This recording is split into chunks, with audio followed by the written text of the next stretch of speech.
Black Star Network is here.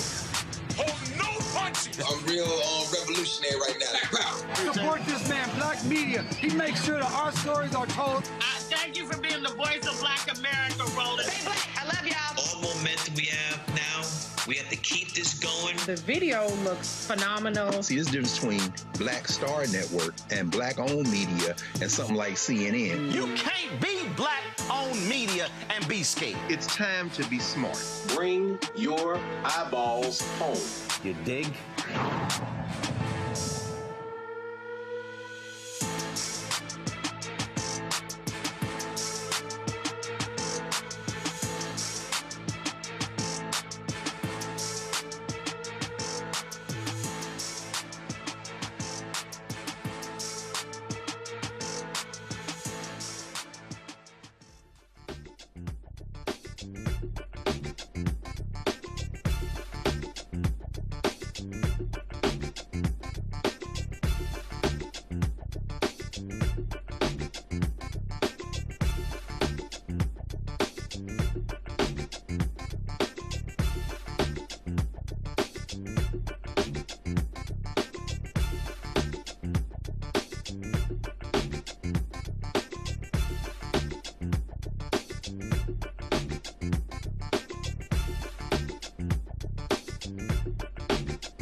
Folks, it's Tuesday, May 5th, 2026, coming up on Roland Martin Unfiltered, streaming live on the Black Star Network. This Supreme Court, this right-wing Supreme Court, is so overtly partisan, they are doing the work of the Republican Party. Wait until I tell you what they just did when it comes to the congressional maps in Louisiana. We'll be joined by Justice Correspondent Elie Mystal. Folks, I'll be speaking with Executive Director of Win with Black Men about tonight's urgent call regarding voting rights. Tennessee, there's a law that says no gerrymandering in the middle of the process. They're going to just, Republicans, they are going to change the law. They were met with protesters at the state capitol today. Florida Democrats have filed a lawsuit against the congressional map that Governor Ron DeSantis has signed into law. Also in Alabama, protests there as they are trying to get rid of 2 black congressional districts. Also, Bishop William Barber will join us to discuss the GOP's war on Black America. And in tonight's Black Star Network Marketplace segment, we will feature a revolutionary product for women's period care. It's time to bring the funk. I'm Roland Martin Unfiltered on the Black Star Network. Let's go. Whatever the miss, he's on it. Whatever it is, he's got the scoop, the fact, the fine. And when it breaks, he's right on time and it's rolling. Best believe he's knowing. Putting it down from sports to news to politics. With entertainment just for kicks, he's rolling. It's on go, y'all. It's Roland Martin, yeah. Rolling with Roland now. He's funky, he's fresh, he's real, the best, you know he's Roland Martin now.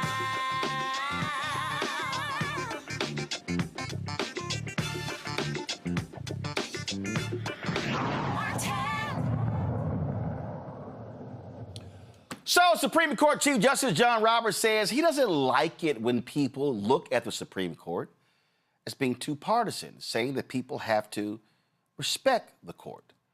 Well, what they did last night makes it perfectly clear that we should have no respect for this hardcore, right-wing, conservative court.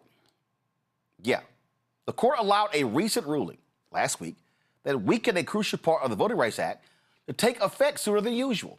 This procedural decision comes shortly after the court ruled that it invalidated Louisiana's congressional map and diminished Section 2 of the Voting Rights Act. Typically, the court waits 32 days before officially issuing its judgment to the lower court. No, they said, we're not even going to wait a week. Last week, Louisiana has requested that the court expedite the process, emphasizing the urgent need to redraw its congressional maps. On Monday, the Supreme Court granted the request. In fact, Supreme Court Justice Samuel Alito decided to take pot shots at Supreme Court Justice Ketanji Brown Jackson. Yeah. The black voters in the Calais case have filed a motion asking the Supreme Court to recall the judgment, stating that they intend to file for a motion for reconsideration. Elie Mystal, Justice Correspondent with The Nation, joins us right now. So, Elie, for people who don't know, explain to them something called the Purcell decision, or the Purcell doctrine, if you will. Yeah, the Purcell principle. It's pretty simple. It states that you cannot change the structure, the rules, the time, place, and manner, anything about the election. It says that you can't change those rules too close to the upcoming election. Too close to the upcoming election. I'm sorry, Louisiana, their election already started. 42,000 people had already voted. The governor says, no, we're going to postpone that, and we're going to redraw the lines. And Samuel Alito said, this is so important, they must be allowed to do so. But, Elie, wasn't it 3 or 4 years ago when the Louisiana maps were declared unconstitutional, and the same Supreme Court said, stop, hold up, it's too soon? But that was 5.5 months before. I mean, remember it vividly. And they said, no, 5.5 months is too soon. The election already started, this one. You're absolutely right. And the case was called Allen v. Milligan. It was in Alabama, and Alabama had these racist maps. These racist maps were so racist that even the racists on the Supreme Court were just like, oh, That's a bit too far. But they decided the case in February of 2022.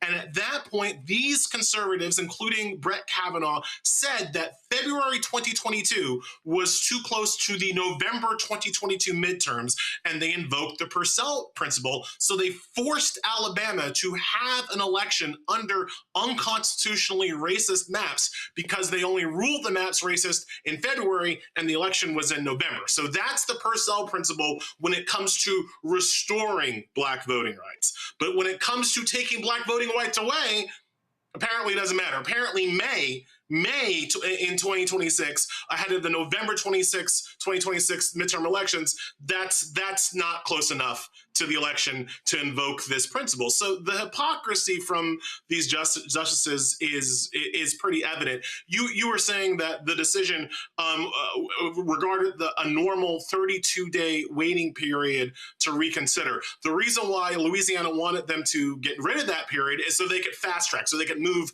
as fast as possible to take away black voting rights. Again, Ketanji Brown Jackson in the past 25 years found only 2 situations in which the court even considered getting rid of their waiting period, and they didn't in either of those times. That's what Jackson wrote in her dissent. So the idea of what they're doing is pretty obvious. But Roland, you said one thing that I guess I kind of disagree with. You were saying that it really shows how partisan this court is, how they're really going after Democrats and trying to help Republicans win the election. And that's true. But this doesn't show just their partisanship. This shows their deep, abiding racism. This is a purely racist decision because what you see happening in Louisiana and Tennessee, which we're going to talk about later in the show, and all of these southern states, Roland, they are trying to eliminate the Congressional Black Caucus. They are trying to eradicate the Congressional Black Caucus. There are 67 members of the Congressional, 67 Black people serving in Congress. Most of them represent districts in the South. And those are the districts they're trying to take away. To the point that when we talk about these gerrymandering maps, these new maps, Roland, they are leaving white Democratic districts alone. They are not splitting up because, we all think that like the only Democrats in the South are black, and they ain't. There are some whites of good conscience in the South who vote for the Democratic Party. Their neighborhoods are untouched. They're not cracking and packing the white Democratic neighborhoods in Louisiana, in Texas, in Tennessee. They're only going after the black ones.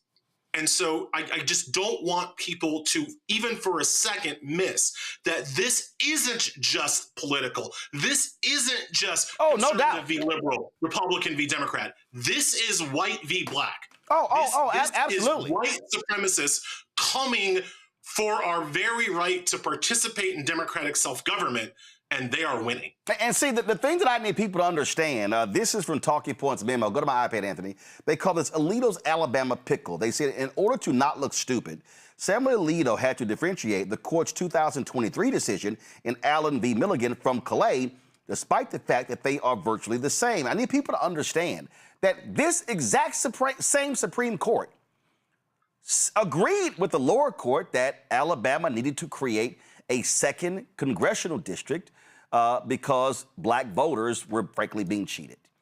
The same Supreme Court ruled in the exact same second seat in Louisiana that it needed to be done.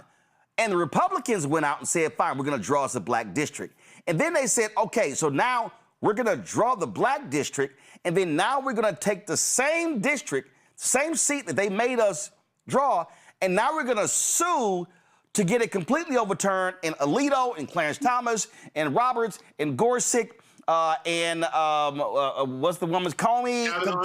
Kavanaugh and Barber went, oh yeah, you know what? You're absolutely right. As if the Alabama decision that they made and the Louisiana decision that they made never existed.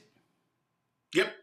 That's what happened. And remember, what the litigants in this, the people suing on behalf of the racists in Louisiana, were a group of white voters who were arguing that they had a constitutional right to over-representation. And I never want people to miss that. White people said that they were being discriminated in Louisiana because of the second majority-minority district in Louisiana, that was discriminating against white rights.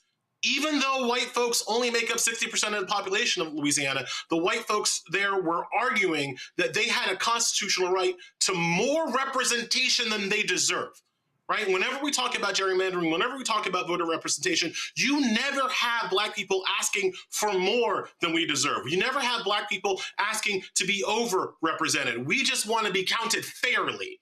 But these white folks, they literally are going to the Supreme Court and winning at the Supreme Court on an argument that is based on overrepresentation. Now, in terms of the hypocrisy of the Supreme Court justices, I'll give Sam Alito this.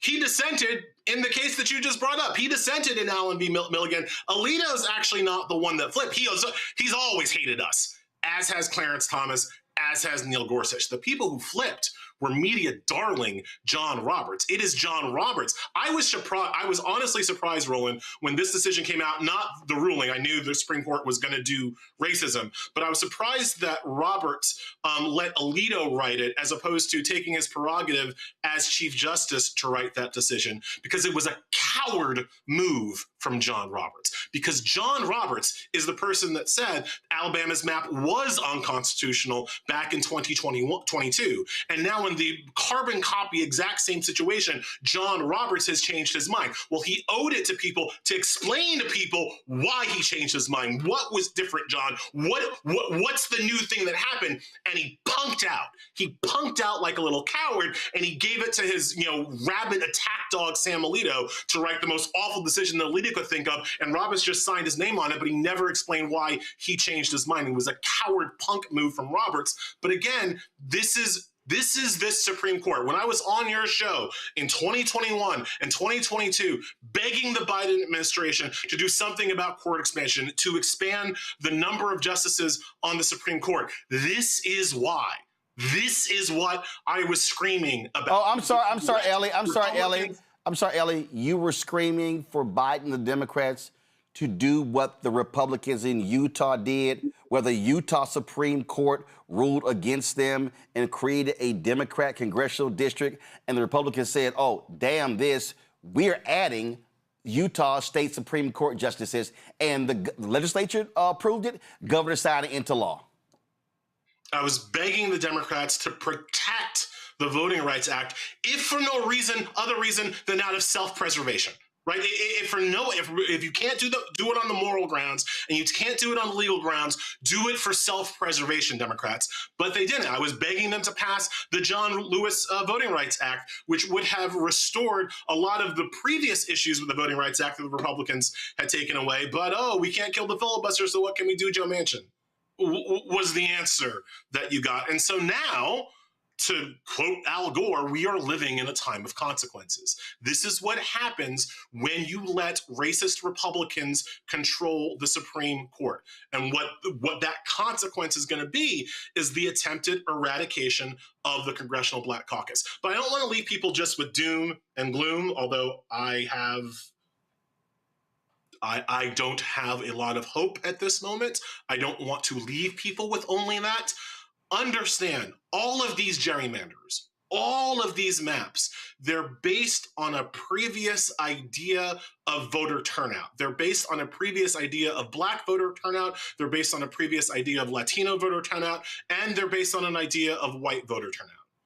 If Black people, Latino people, and whites of good conscience overwhelmingly turn out, like Obama 2008 numbers turn out, all of these maps fail them.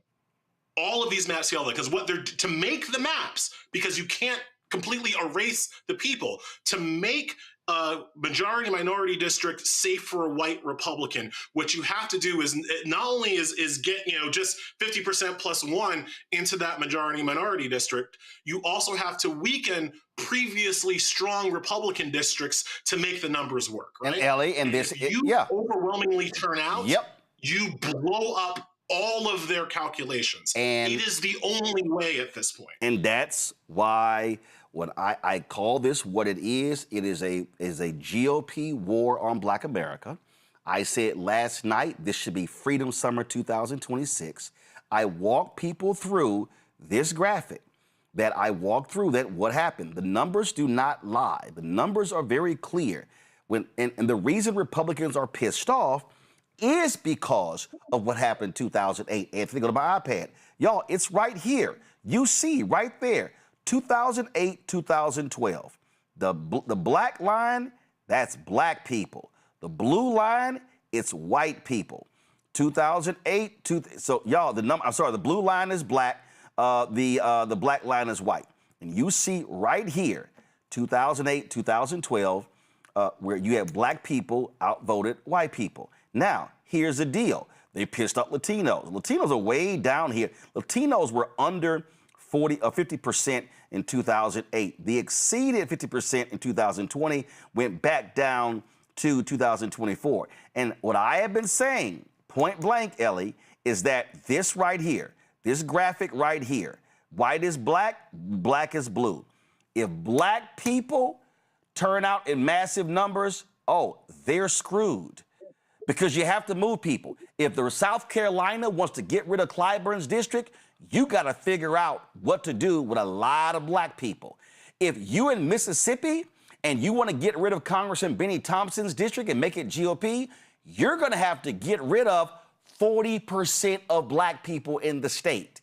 If you are in Tennessee and you say, oh, we're going to split Tennessee, split Memphis like we did Nashville, well, those black people, they're going to go in somebody else's district. And again, we can torpedo them at every turn. So this is why I'm saying mass voter registration. This is why I am saying every single week in every single city, in every single southern state, there should be town halls, voter citizenship training, walking people through the issues and getting them to understand that we can kick their asses at the ballot box. And it also means in North Carolina, re-elect Anita Earls to the North Carolina Supreme Court. And in 2028, when those 3 Republicans are up on the ballot, take all 3 of them out at the ballot box. It means Georgia. It means Georgia on May 19th, having those 2 candidates. We had one on last night. One name is Miracle, one name is Jen. Elect them to the Georgia Supreme Court. Yo, this is warfare, Elie, and people got to be on warfare footing.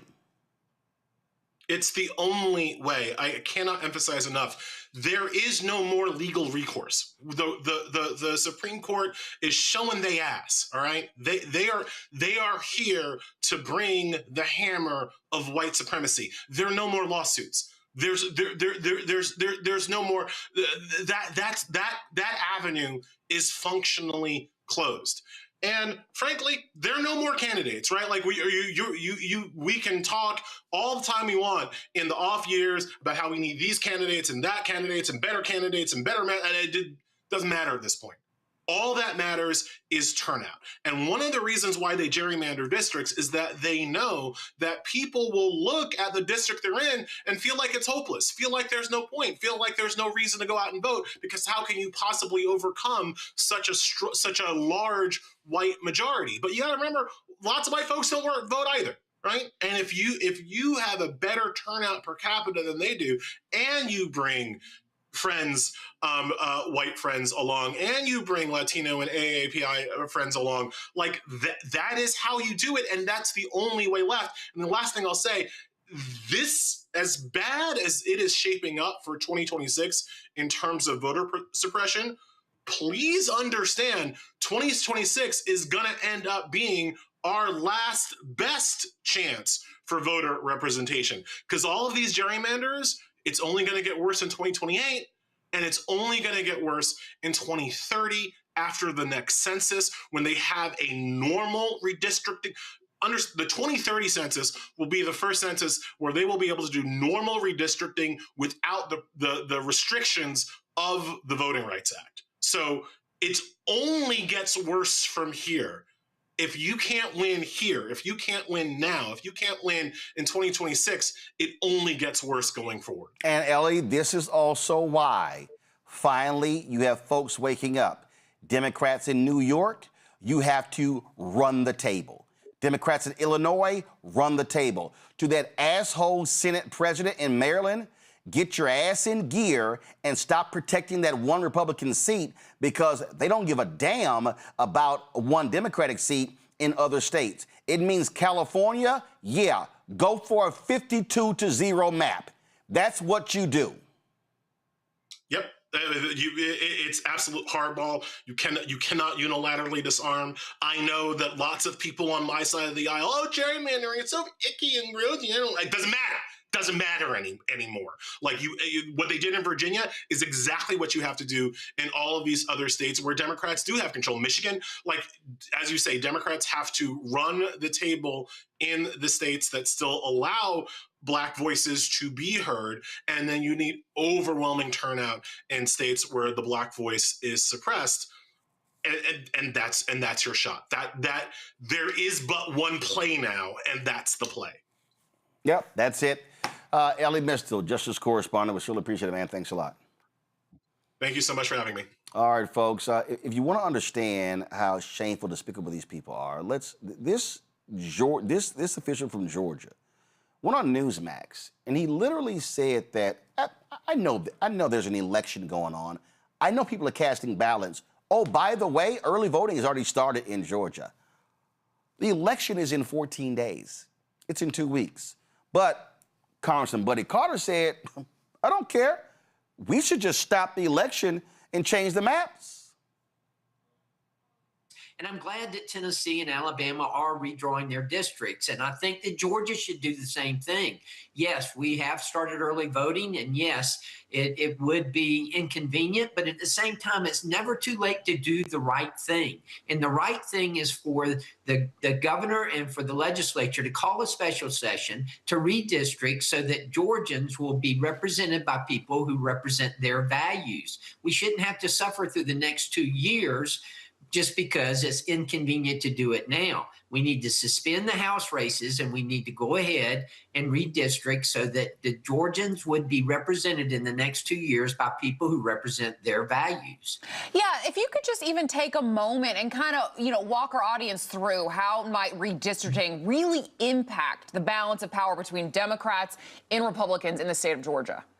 Well, we could potentially pick up 2 to 3 seats in the state of Georgia. And that's important because that could impact the national majority. It actually could be the difference between us going back as Republicans in the majority in the House and going back as in the minority. And that's important. It's important that Georgia do this. As I say, it's never too late to do the right thing. And the right thing is to go ahead and redistrict so that Georgians will be represented by people who represent their values. Georgia is a Republican state. We need to remember that. Yeah, and exactly.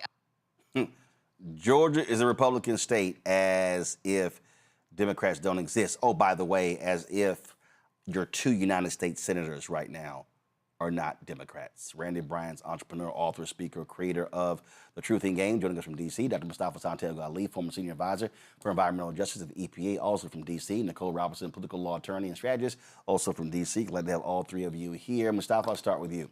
I just keep saying it. This means war. And this means all hands on deck. This is why House Democratic leader Hakeem Jeffries, this is why he dropped $20 million in Virginia. This is why he is funding the effort in New York State as well. Democrats have got to stop playing this wonderful, nice, cute, let's all get along. No. This is called being Bumpy Johnson ruthless. Yeah, most definitely. We actually break this down. This is about the erasure of Black power.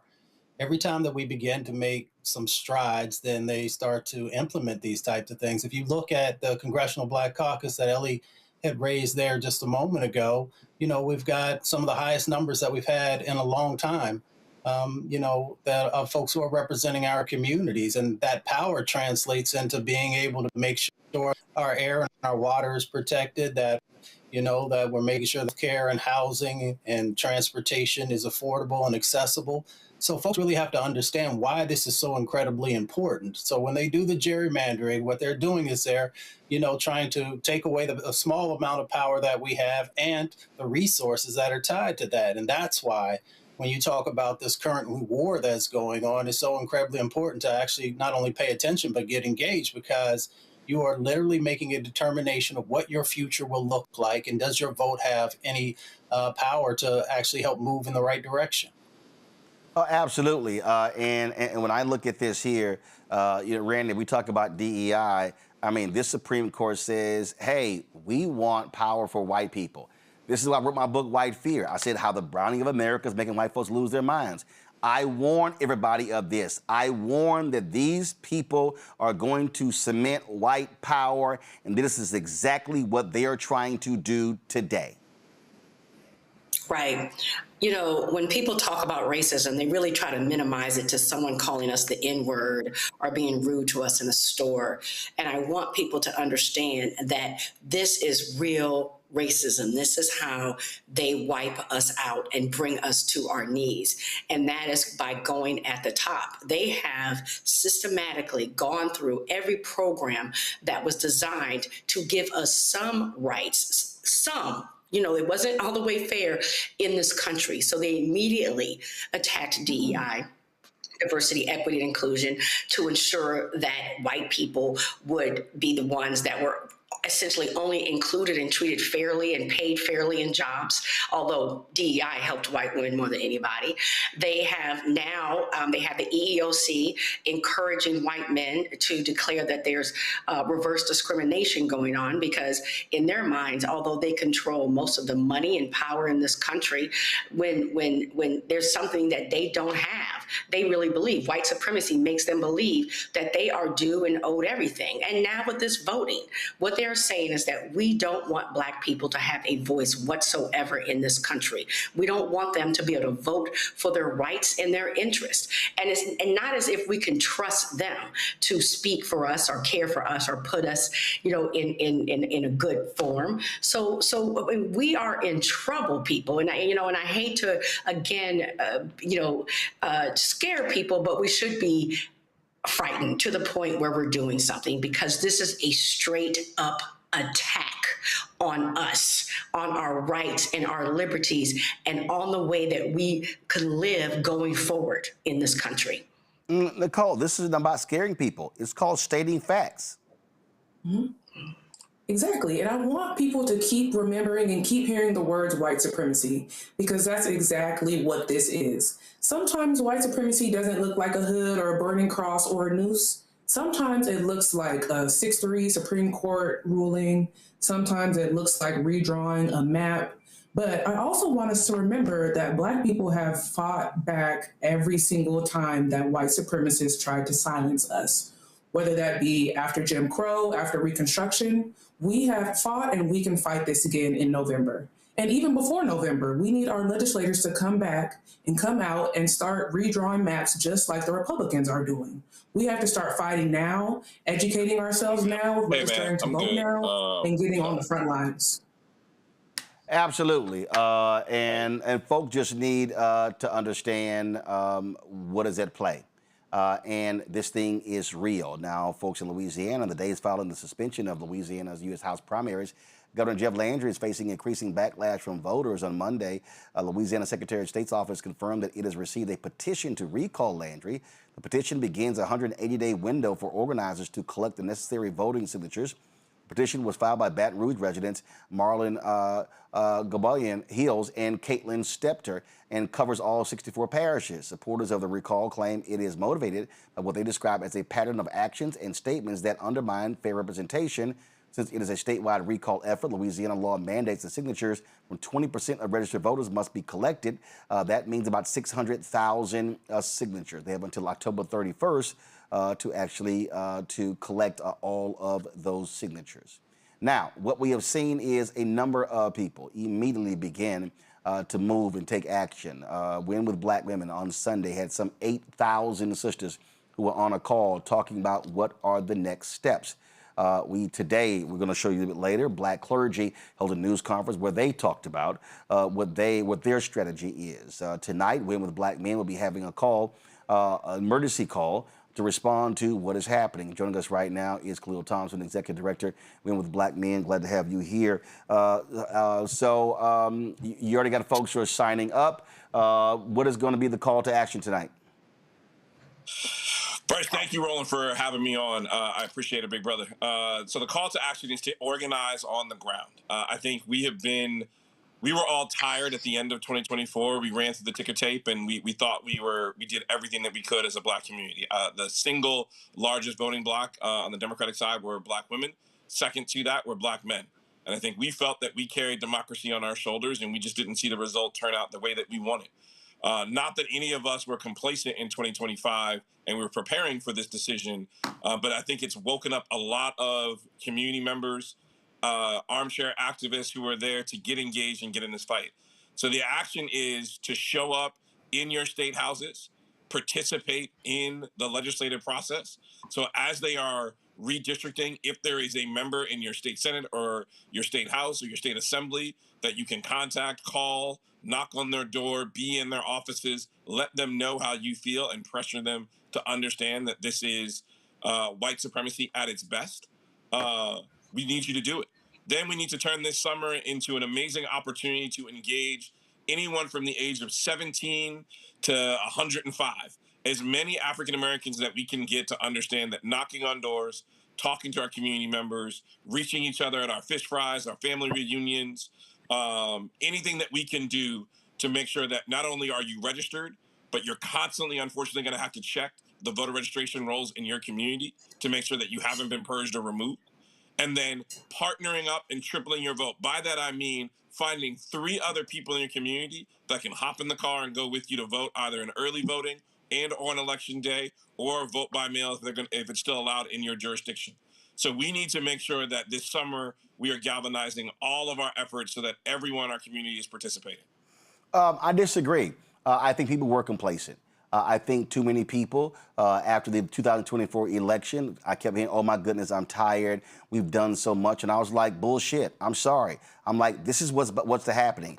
He got inaugurated. They were executing Project 2025. We're seeing massive cuts left and right. We knew the Louisiana versus Clay decision was coming down. And I was sitting here saying, y'all better get ready for the fight ahead. And I think that was a problem. I think too many of us, too many people took all of 2025 off, and now they're waking up going, oh my God, what's happening? And I'm like, what are you talking about? We were yelling and screaming that this was going to happen. It was coming down. Now people are now trying to move, and I'll be perfectly honest. It was too many Black organizations sitting there on our asses in 2025 and not preparing people for 2026. Now we got to play catch up.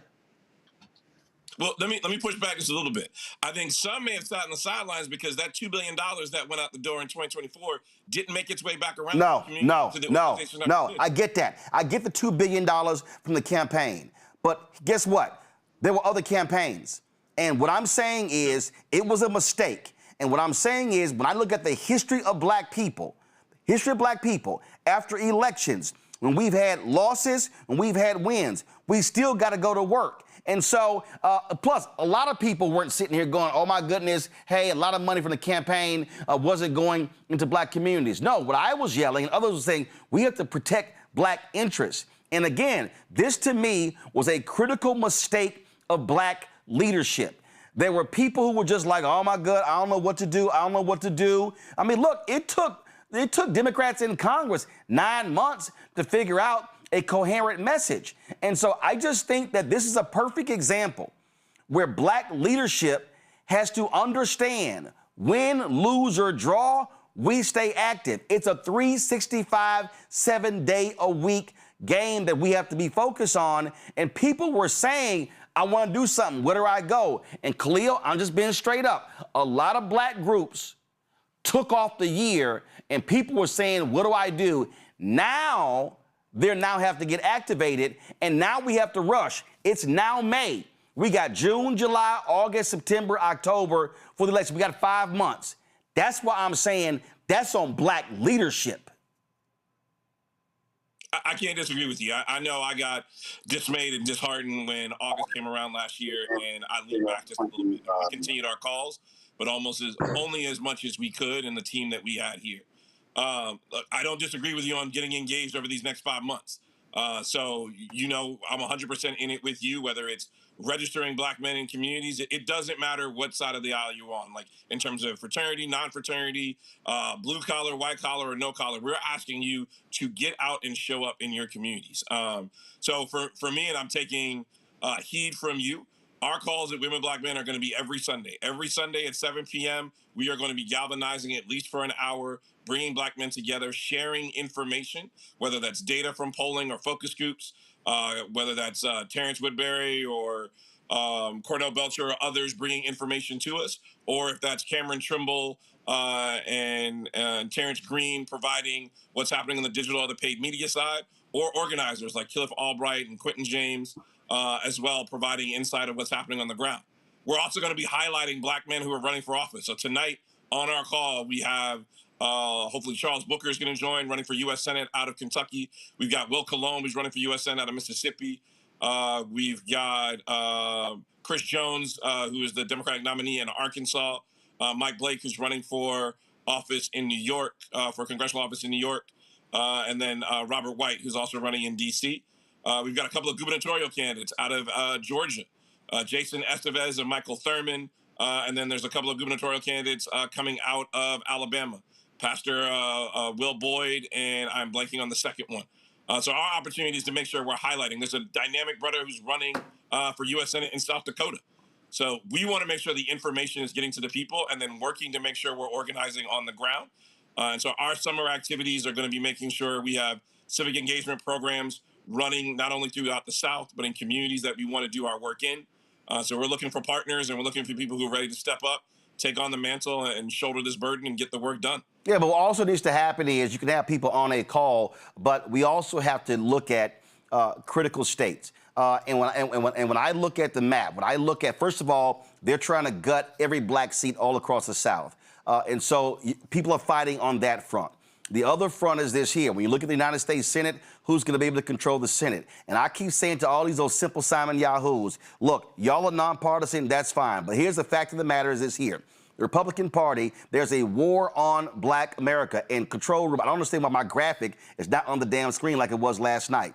There's a war on black America. That's what's going on right now. And what needs to be happening, our people need to be locked and loaded 100% to understand we ain't getting jack from the Republican Party. I'm going to have Michael Harriot on a little bit later, where Michael Harriot is we're going to walk through probably 2025 and all of his anti-blackness. And so I need us to understand that the only pathway for black people is the Democratic Party. You can't say it, but I can say it based upon the actions.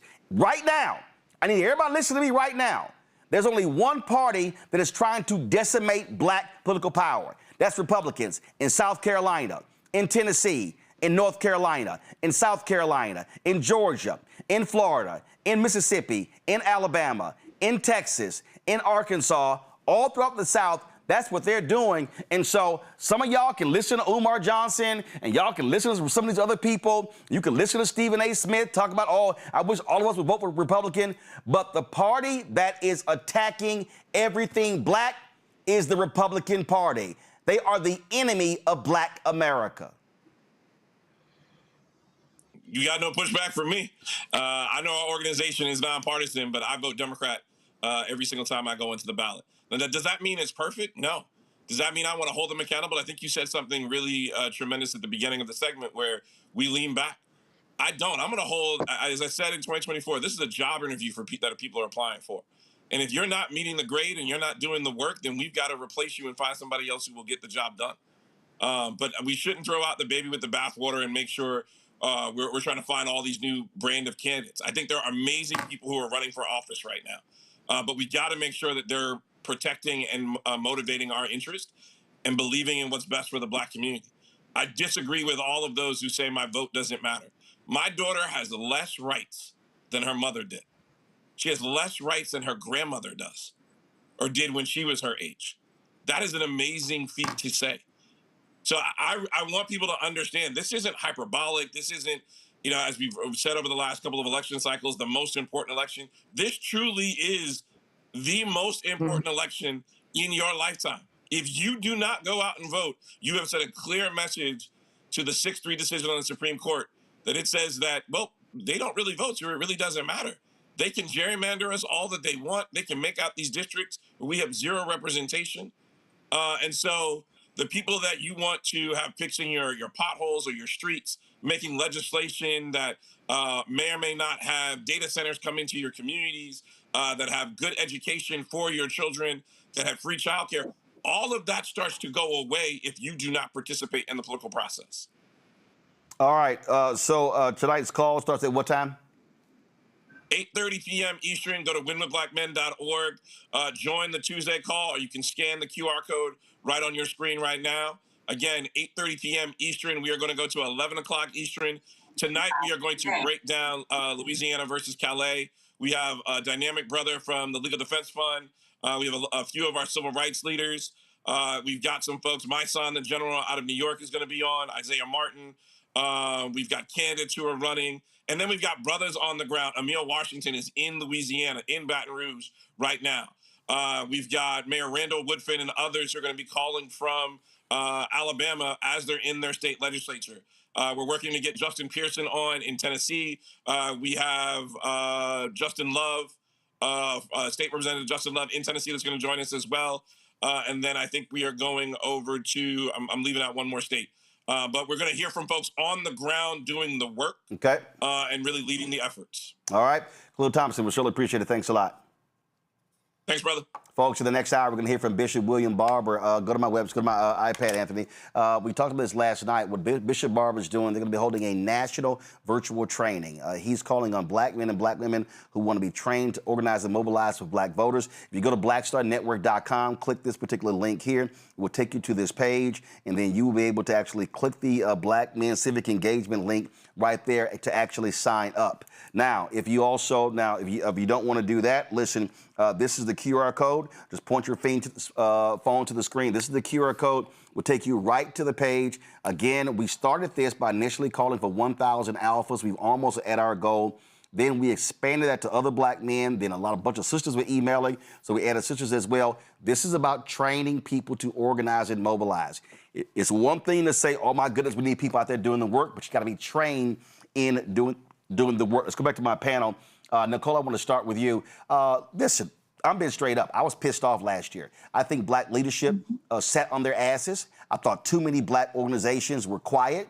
I thought they were having internal conversations. I thought there were too many black people, especially millennials and Gen Z and Gen Alpha, who were sitting there going, oh my God, I'm tired. Oh my God, I'm tired. It's just we had to do so much work. And I'm like, they sound like a bunch of whiny asses. And I said it then and I'll say it now, because we were yelling and screaming on this show every single damn day. Yo, y'all need to see what is coming. And too many black folks took it easy, and they said, we're going to sit this one out. We're going to see, we'll let y'all, what y'all do. And I was sitting there going, hell no, because I knew who was on the menu, and it was black people who was on the menu. Exactly. And we knew that even before President Trump was elected. Kamala Harris tried to warn us about Project 2025 so many times, but nobody took it seriously. In fact, black voters turned out for President Trump. And then after he started delivering on Project 2025, people want to start acting surprised, like we didn't know that was going to happen.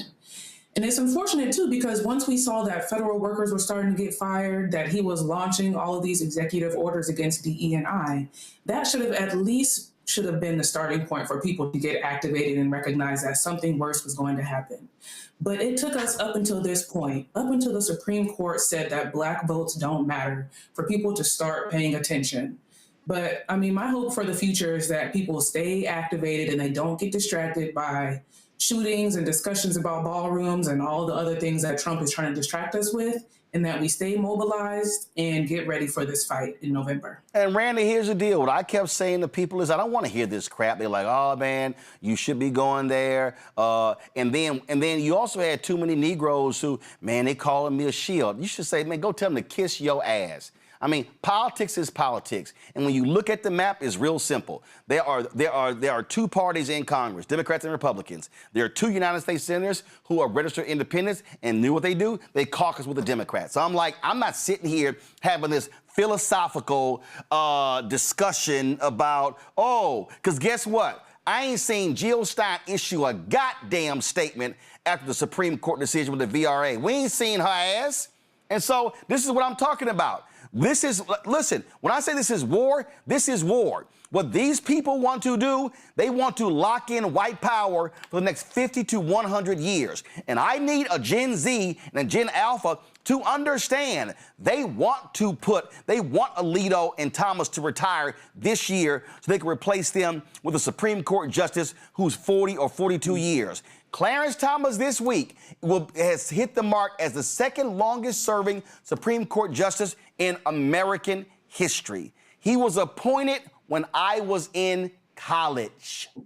And so folk need to understand this ain't no game.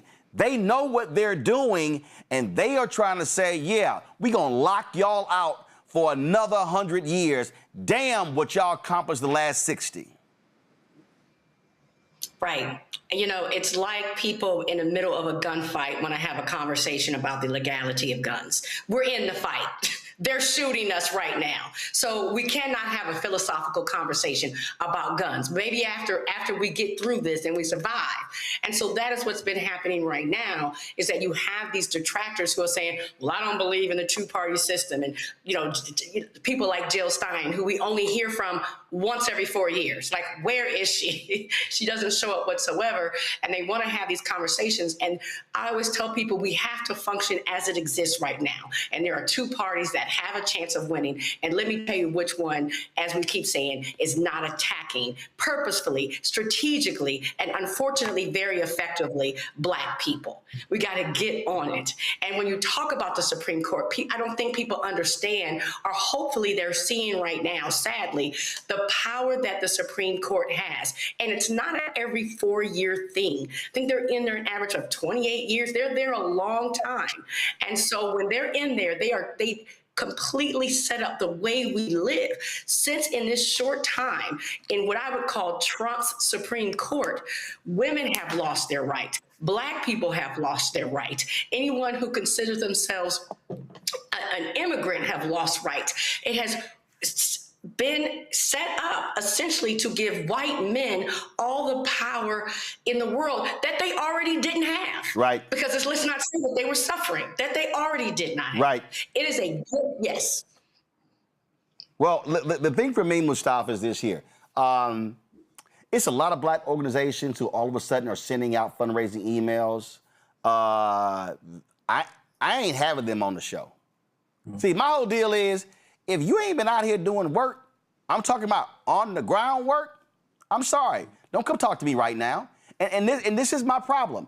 This is the problem that I've been talking about. As a matter of fact, the book that I'm working on speaks to this.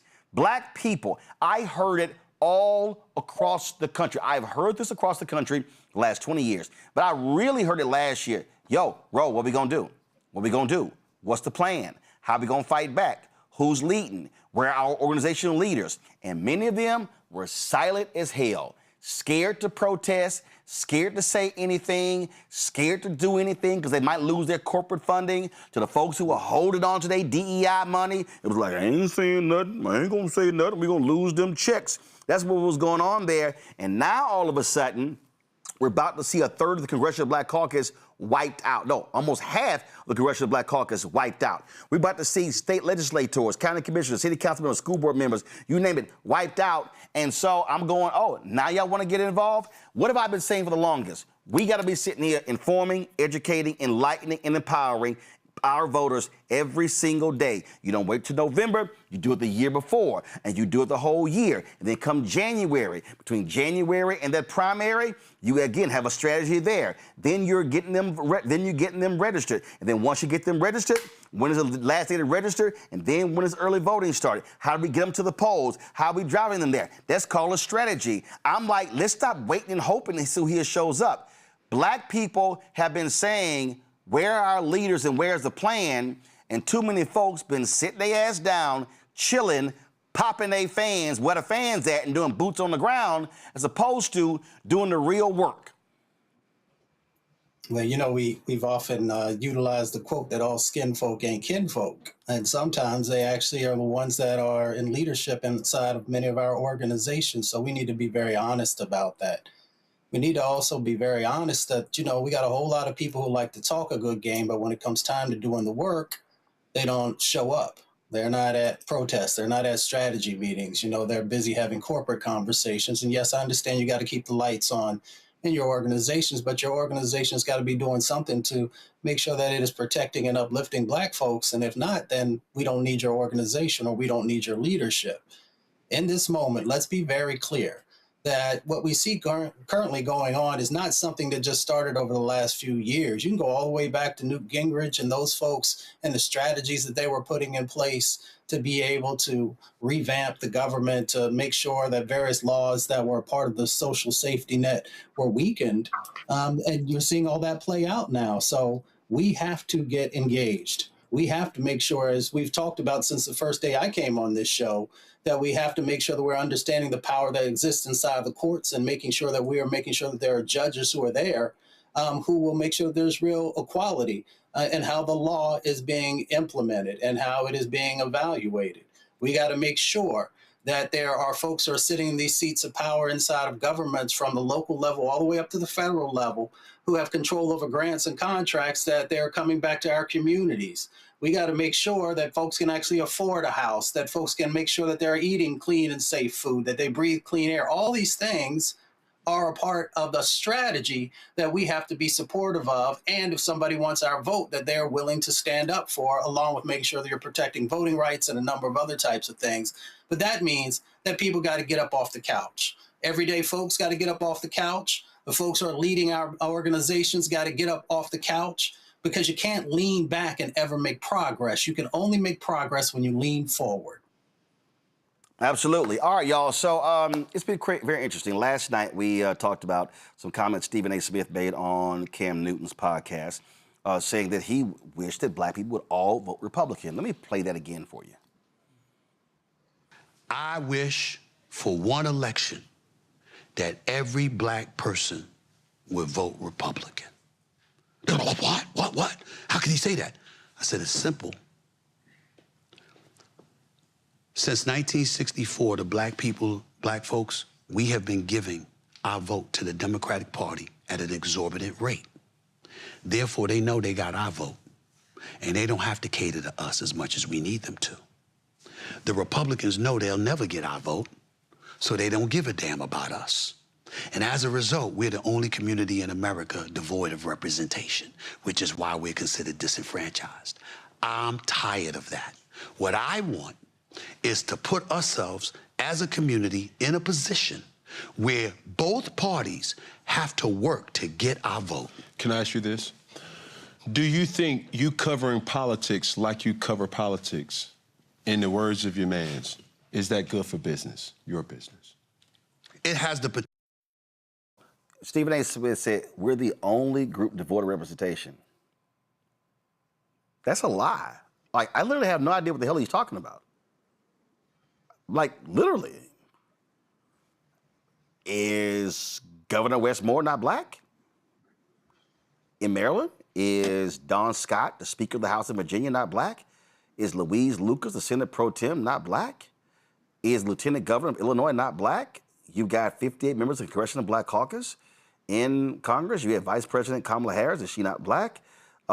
We can go on and on and on. You've got Lieutenant Governor right now in Michigan. You've got a Black Attorney General in Nevada, a Black Attorney General in Maryland, a Black Attorney General in Massachusetts, a Black Attorney General in New York State, a Black Attorney General in Illinois. What the hell is he talking about? We are devoid of representation. Now, if you're saying that there are 4 Black Republicans, yeah, but guess what? All 4 of them are going to be gone come January.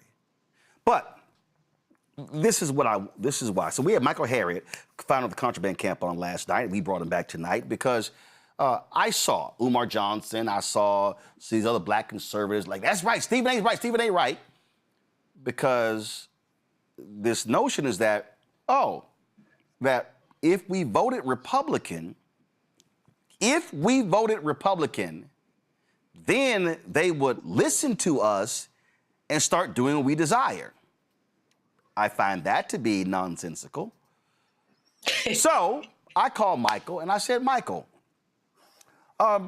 let's actually walk people through what the Republicans said they were going to do to black people in 2024. Matter of fact, not even 2024, because Jonathan Swain and Axios dropped the story in 2021. They were preparing Project 2025. So they started in 2021. So Michael Harrod joins us right now. So Michael, let's go ahead and get started. So since all of these people are saying, yay, Stephen A is right, and if only we could vote Republican, they're going to start listening to us. Michael, please illuminate for people and remind people what Republicans actually said that they were going to do if they regained power as it relates to black people. So the first thing we have to know is that from the beginning, even before 2020, the Republicans had a dream. Their biggest dream was to repeal the Voting Rights Act. That's why John Roberts was a Supreme Court nominee. That's why how he got on the Supreme Court. That was his mission, to repeal the Voting Rights Act. In 2013, I interviewed the gentleman who was the councilman who they were trying to get out of his county seat. And that case became Shelby versus Holder, right? And that was their first step, right? That was the first step to eliminating the Voting Rights Act. When Trump got elected and when Trump ran in 2021, what did he promise, right? He was going to get rid of affirmative action. He was going to, bring back what was called the National Origins Formula, which was essentially a race-based quota system for immigration. He promised all of this black stuff.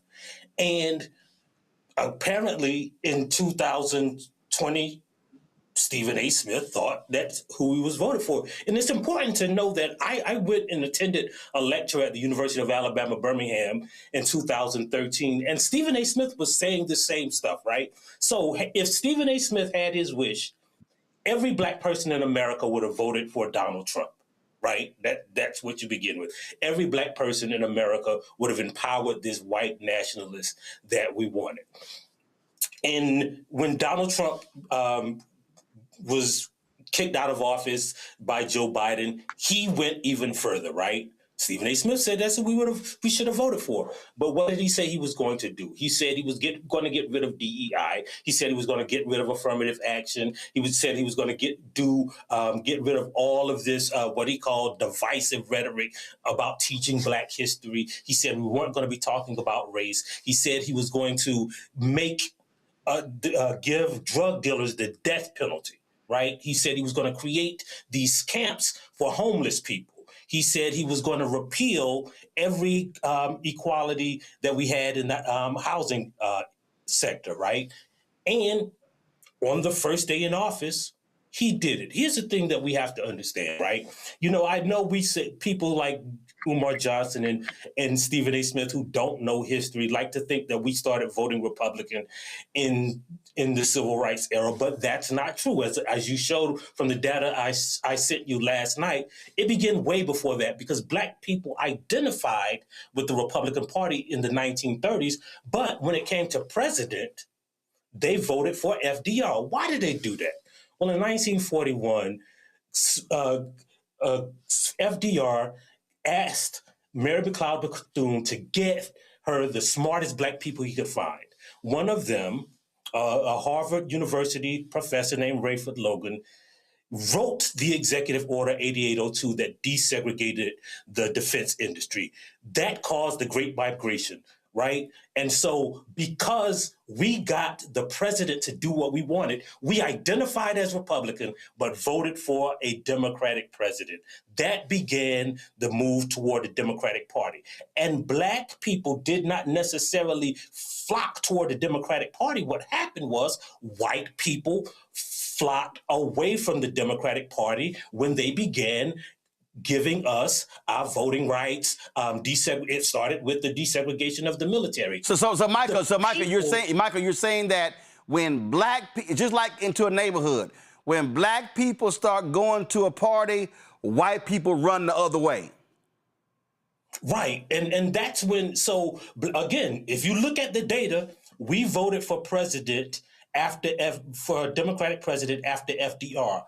White people began flocking away from the Democratic president, and when George McGovern ran, because he ran on all of these racist dog whistles, right? And then I'm sorry. George Wallace ran on the racist dog whistles. You said George McGovern. Go ahead. I'm sorry. And George Wallace ran toward on the racist dog whistle. Remember, the first thing Strom Thurmond did when he switched from the Democratic Party to the Republican Party is what? We know now. He went to the FBI office and said that I want you to open a case against this man named Martin Luther King Jr. That's why they sent Martin Luther King that letter telling him to kill himself. Stephen A. Smith wants us to vote for that party, right? It's absolutely insane, aside from the lack of logic that we shouldn't give our votes to the Democratic Party, but we should give our votes to the Republican Party, who has demonstrated their opposition to our progress. It doesn't make any historical sense. So when we talk about, to your point, when you talk about, because you mentioned housing, and again, this is what I need. So all these people who keep saying, yeah, if we vote Republican, then they gonna listen to us. And you just laid out housing. Go to my iPad. ProPublica did a story. Donald Trump shut down. Go to my iPad. Go to my iPad. Donald Trump shut down an investigation of ProPublica. ProPublica did a story. It was a HUD investigation of racism among a Dallas HOA. Donald Trump said, nah, we ain't doing that. Black people in Cancer Alley, Louisiana, were protesting and were suing what was taking place there, where they were dying because of petrochemical plants. Donald Trump pulled out of that lawsuit, saying it was a DEI lawsuit. Lowndes County, Alabama, black people had sewage that was flooding into their homes and backyards, and the Biden-Harris administration negotiated a settlement. Donald Trump saying, nah, that's a DEI settlement. We've walked through numerous times where Donald Trump and MAGA Republicans have completely shut things down, discrimination cases, education department. They pretty much wiped out civil rights offices. They're not investigating anything. The Department of Justice, they're not investigating any police officers of wrongdoing. So I'm just trying to understand, Michael, where these people are coming from when they think that Republicans are going to all of a sudden start embracing a black agenda. Right. First of all, to what you said, right? You know, I read the entire Project 2025. One of the things that Project 2025 said, and it's broken down by federal agency, right?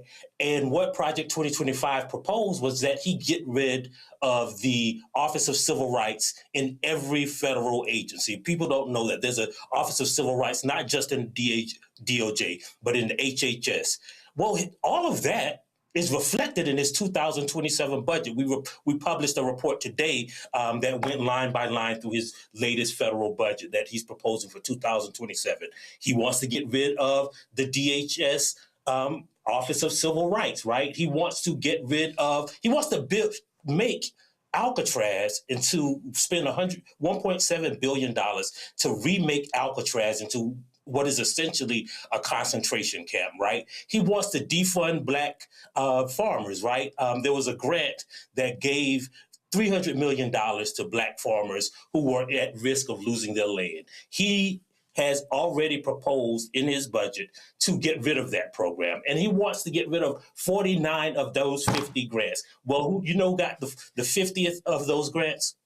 A white nonprofit organization, right? And so what we have to understand is not just like the rhetoric of this slick talking sophistry that Stephen A. Smith likes to put on YouTube, right? But we have to understand what the facts are. Right? If those people, if the Republican Party, that white nationalist party, actually wanted to compete for our vote, they could have done it. They talked all last campaign season about how they're going to attract black men, but they didn't demonstrate it with any actual policies, right? It was just something that they said.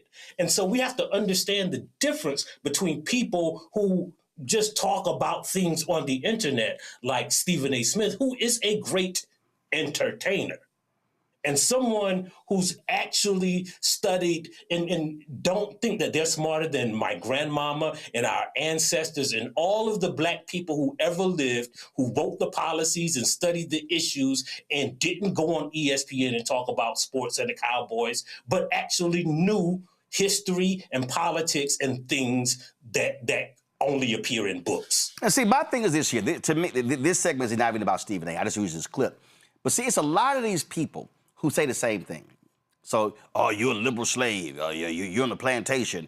We ain't got nothing from Democrats in 60 years. They haven't gotten, we've done nothing. It's like, I mean, they can go on and on and on and on. And I sit here and go, okay, can y'all please tell me the 5 issues on a Black agenda that Democrats don't support and Republicans do support? They never are able to do so. So what happens, Michael, is that these are the phrases. Stephen A. used one of them. They pay us lip service. Okay, what does that mean? They ain't done nothing for us. But Michael, here's the crazy thing. It ain't like Black people have been non-critical of Democrats. It ain't like we ain't said y'all ain't doing enough. Like, that's what's so stupid. I ain't running to nobody Black saying, you know, Roland, they've done enough. They have been absolutely amazing. No, the point of politics is to always ask for more. But what gets me is the other side, they ain't done a damn thing. That's the anti-intellectual straw man that they built, right? They said, well, the Democrats don't give us exactly what we want. So, you know, they must not be for Black people. We should leave that party, right? When politics, nobody ever gets what they want, right? Like, the anti-intellectual part of that is the assumption that Black people are 100% satisfied with the Democratic Party. When you know, and I know, that we have criticisms of the Democratic Party. They chase after white moderates, right? They sometimes do. They pay us lip service. They don't know how to reach Black voters, right? And those are valid criticisms, right? But just because your house ain't exactly like you want it, right? Like if you got a leak in the roof, you don't burn the house down and say, man, we got to move, right? You try to fix it from inside the house. And that's what Black people have done to the only political representation that they really have a chance at electing in a two-party system. I referenced this the other day. It was always interesting to me. And again, I like to deal in facts. I ain't dealing with emotion. I ain't dealing with drama. I'm not dealing with people who just sort of just throw BS out there. And the first time Trump was there, I was very clear. One of the first things that Republicans did was they overturned, and Trump signed it into law, they overturned what Obama did to stop discrimination in auto lending. And this actually happened, y'all, because I was looking for it last night and I finally found it. This happened on the floor of the United States House, and this is actually where Reclaim My Time originated. I need y'all to listen. Make sure that we're making America great every day in every way. And the best way to do that is to stop talking about discrimination and start talking about the nation. We're coming together as a people in spite of what you say. Thank you, gentlemen. I yield back. Gentleman's time has expired. Members are reminded to address their remarks to the chair. The gentleman from Texas reserves, the gentlelady from California. Thank you very much. The gentleman, Mr. Kelly, please do not leave because I want you to know that I am more offended as an African-American woman than you will ever be. And this business about making America great again, it is your president that's dividing this country. And don't talk to me about the fact that we don't understand what happens on the automobile. No, I will not yield. No, I will not yell. Okay. Don't tell me that we don't understand. That's the attitude that's been given toward women time and time again. The gentlelady will suspend The chair wishes to remind all members that they are to address their remarks to the chair. I Gentlelady will respect the continue. chair, but don't stop me in the middle when you didn't stop him in the middle. And so I shall continue. Don't you dare talk to me like that and think that somehow women don't understand what goes on the floor of automobile dealers. Minded to direct her remarks to the chair. The gentlelady will continue in I order. will continue to do that. However, I don't appreciate that you did not interrupt him when he was making those outrageous remarks about him knowing more about discrimination than I know about discrimination. I resent that, and I resent the remark about making America great again. He's down here making a speech for this dishonorable president of the United States of America. Having said that, I reserve the balance of my time, and no, I do not yield not 1 second to you. Not 1 second. Not 1 second to you. So here's the question, Michael. Why in the hell would I, as a black man, give my vote to a party that wants to get rid of laws that fight discrimination in auto lending? Why in the hell would I do that? Why in the hell, after 10 black people were gunned down by a white supremacist at a grocery store in Buffalo, New York, and Jamal Bowen, then congressman, introduces a resolution condemning white supremacy, and not one Republican supported it, why in the hell would I give them my vote? Well, here's a better question, Roland. When they were arguing about that, right, that Obama-era policy, how did that get into law if the Democratic Party only pays us lip service? When Trump repealed 48 Obama-era policies on his first day as president, how did those policies get into effect if the Democratic Party only pays us lip service? When he repealed Executive Order 8802, which is written by a black man, how did it get into law if the party only pays us lip service? If the party only paid us lip service, then how did Obama file suit, his DOJ filed suit against every major lending institution for discrimination in America? If they only paid us lip service, then how did we get the dear colleague letter on the from the Department of Education warning school districts that, hey, we're going to sue you if you keep disproportionately punishing black kids? Like, if they only pay us lip service, if they don't do anything for black people, why do they got to repeal the laws, right? Like, where did the laws magically come from if the party only pays us lip service? Yeah, and the other thing is this here, this is what I would love. And again, I would love for Stephen A. or Umar or any black conservative, what's that silly Negro, Vince Ellison, whatever his name is. I would love for any of them, to explain to me how is it that black-owned businesses received $10 billion in federal contracts in the last year of Biden-Harris. And let me be real clear, that's 2%, and I ain't happy at all about 2%, but it was $10 billion and it was a record number.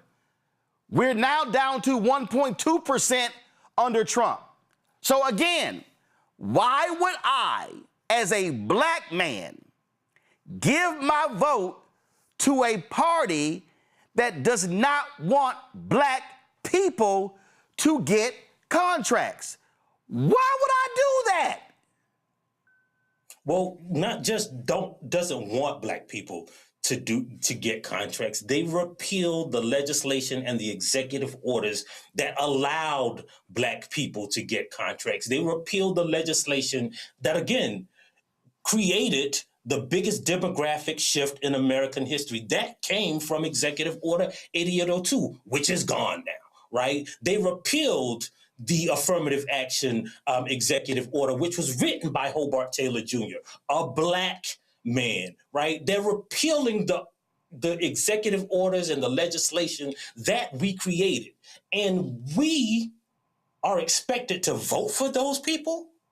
Like, the only thing that explains it, right, is that there's only one word to explain it that's created by the generation after mine.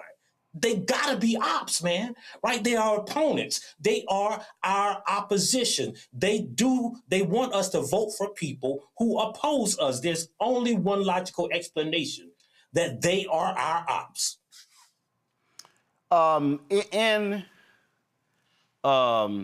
Let me just get it.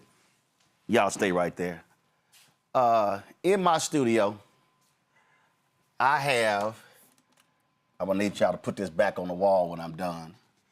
In my studio, go wide. I know exactly what you're getting. Go wide. Come on, go wide. Y'all, I got 3 cameras right here. Switch to a wide shot. What we doing? Okay, I don't understand why the camera not wide. Anyway, so y'all, thank you. That's the shot I wanted, please. Now, y'all, this is the poster from Nate Parker's The Birth of a Nation. And when I saw this poster, I said, Nate, you got to send me an autographed copy so I could put this in my studio. And y'all notice in this poster, the noose around his neck is a U.S. flag. That, Michael, to me, is the equivalent of us giving our vote to the Republican Party. We are voluntarily lynching ourselves. We are voluntarily screwing ourselves. Onyx Impact put together a report dealing with the budget, it's called the Blackout Report. And go to my iPad. You see it right here. So we've lost some $3.4 billion in federal grants. 591 black books banned across 21 states. We've been wiped out thousands of jobs because MAGA's been targeting black people. Y'all, that's a noose around the necks of black people. So, Michael, it would literally be black suicide to say, oh, let's give all of our black votes to the Republicans because they might begin to love us. Right. It's what they're suggesting is that there is someone who's been stalking us and trying to kill us, and they haven't completed their mission. And what Stephen A. Smith wants us to do is just give them more bullets, right? Like, that's what he wants, to give them the people who have been trying to kill us politically, to kill our rights legislatively, to give them more bullets, because somehow that would make them not shoot us or stop shooting at us. It doesn't make logical sense. It doesn't make logical sense, and there's no way in hell I would tell anybody that should happen. Michael Harriot, Contraband Camp. Go to my iPad, y'all. Please read this piece on Contraband Camp. A wish list for white supremacy. 7 ways Trump's 2027 budget will hurt black America. Y'all take a look, please. Also support Contraband Camp. You can subscribe. You can also donate. And so please go to contrabandcamp.com, contrabandcamp.com. Y'all, today, Black Enterprise announced they were laying off their 15 freelancers. Listen, we are losing black-owned media left and right. It ain't a lot of folk doing the work that we do. So what we do here at Black Star Network, what we do, what Contraband Camp does, and so we got to be supporting black-owned media and all that we do. Michael, we appreciate it. Thanks a lot. Thanks for having me. I'm going back to my panel here. I mean, Mustafa, we got to be some damn fools to sit here and listen to these yahoos say some of the most ridiculous things when, again, I don't wake up a Democrat. Let me be real clear. I have never in my life called myself a Democrat, a Republican, or even an independent. I call myself black.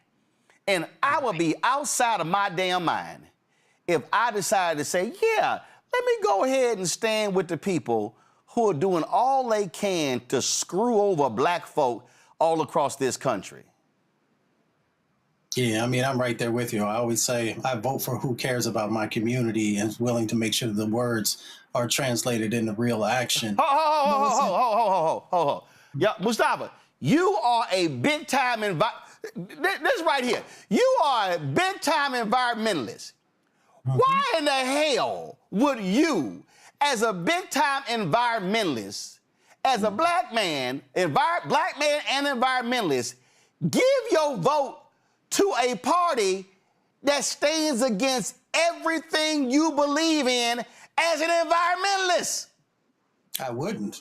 Everybody knows that. I stand on that all the time.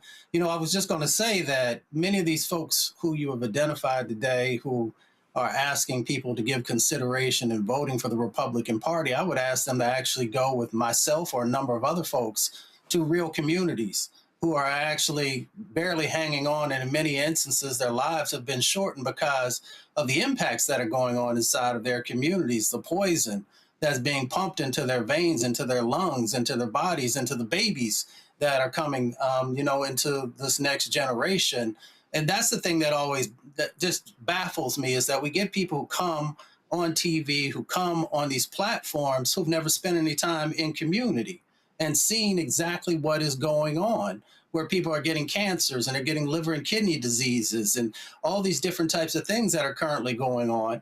And that's why I say that I give my vote to somebody who's willing to actually work on those issues, somebody who's willing to put the dollars back into community, where we've been under-resourced for decades upon decades. And that's what we have to get to, is because these people will make these broad statements, but they don't talk about Black maternal health and what's actually going on in our communities and who's been willing to make the funding that's necessary for us to begin to make some gains in that area. They don't talk about what's going on with Black farmers and how we have less and less land, and that means we get less and less fresh food.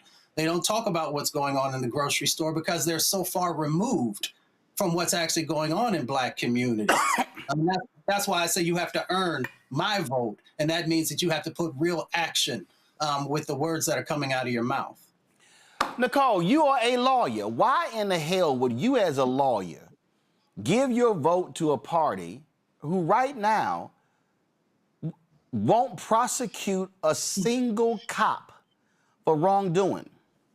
You had a jury in Los Angeles convict a former deputy sheriff of beating a woman who was recording, and Donald Trump's U.S. attorney came in, did a post-conviction plea deal, took it from a felony to a misdemeanor. When Donald Trump got sworn in, one of the first things that he did was give a pardon to 2 cops in D.C. who chased down a Black kid who was killed, and they were chasing him unnecessarily. They were convicted by a jury. Donald Trump pardoned them. Donald Trump has attacked law firms that have opposed him and then tried to force him to sign awful deals. Why would you, as a Black attorney, vote for those fools? And this is the same party that's supposed to be tough on crime and all about law and order. The only time they care about crime and law and order is when it's used to hurt Black people. We see this party advocating for the prison industrial complex, even if they don't want to call it that. They want us in jail. They want us in change. They want to bring back Jim Crow. And honestly, Roland, at this point, I think Stephen A. Smith might be a plant by the Trump administration or something, because what is he talking about? I know that he cannot point to one Republican policy or one Republican candidate that would do anything helpful for Black people. And this rhetoric is especially dangerous right now when we're sitting here almost about to be back in Jim Crow because of what the Supreme Court and Trump and his Klan members are doing. So Stephen A. Smith does not deserve a platform, and I hope Cam Newton also learns that he shouldn't have had him on his platform either. Randy, this is a shame. Randy, you have spent your career trying to get more of us in corporate America, get us promoted, get us on boards, get us on contract. Why in the hell would you, as a Black woman who has fought in the DEI space, give your vote to a party that despises diversity, equity, inclusion, that wants to have more white men in power, that does not want to see us get contracts, that does not want to see us sit on boards of directors? Why in the hell would you do that? I wouldn't. I would never. They have been consistent with trying to block Black people from any positions of power. They have been consistent in trying to ensure that we don't earn as much as them. Today, we earn on $1. A white man gets $1 for $1. He earns $1. Whereas a Black man will get 80 cents of that. A Black woman, 60 something cents of that. We don't even earn what they earn. And what people need to understand is that's purposeful. For doing these same exact jobs, they have actively worked against us. This is not a neutral party, and then maybe the Democrats do a little bit more. This is a party that has dedicated themselves to actively ensuring that we can barely function in this country. It has been an absolute fight. The reason why I stepped away from working in DEI in corporate America is because it was so deflating, because I was seeing what they were doing every day to knock us down on our knees and make it where we are simply crawling. And when they point to people like Stephen A. Smith, when you talk about DEI, is because they get that one magical Negro, right? And they'll say, oh, we couldn't be racist because look at who we hired. Look at who we've given a platform. But it's always a person that speaks against us. They speak against Black people, which is why he has a platform. Think about all the Black journalists and newscasters who have lost their jobs over the past year because they were trying to speak truth to power, stating absolute facts. They were let go. So if you see someone who has a large platform on a media platform that is owned by, you know who they're owned by, trust me, they're speaking not for Black people, but against our interest.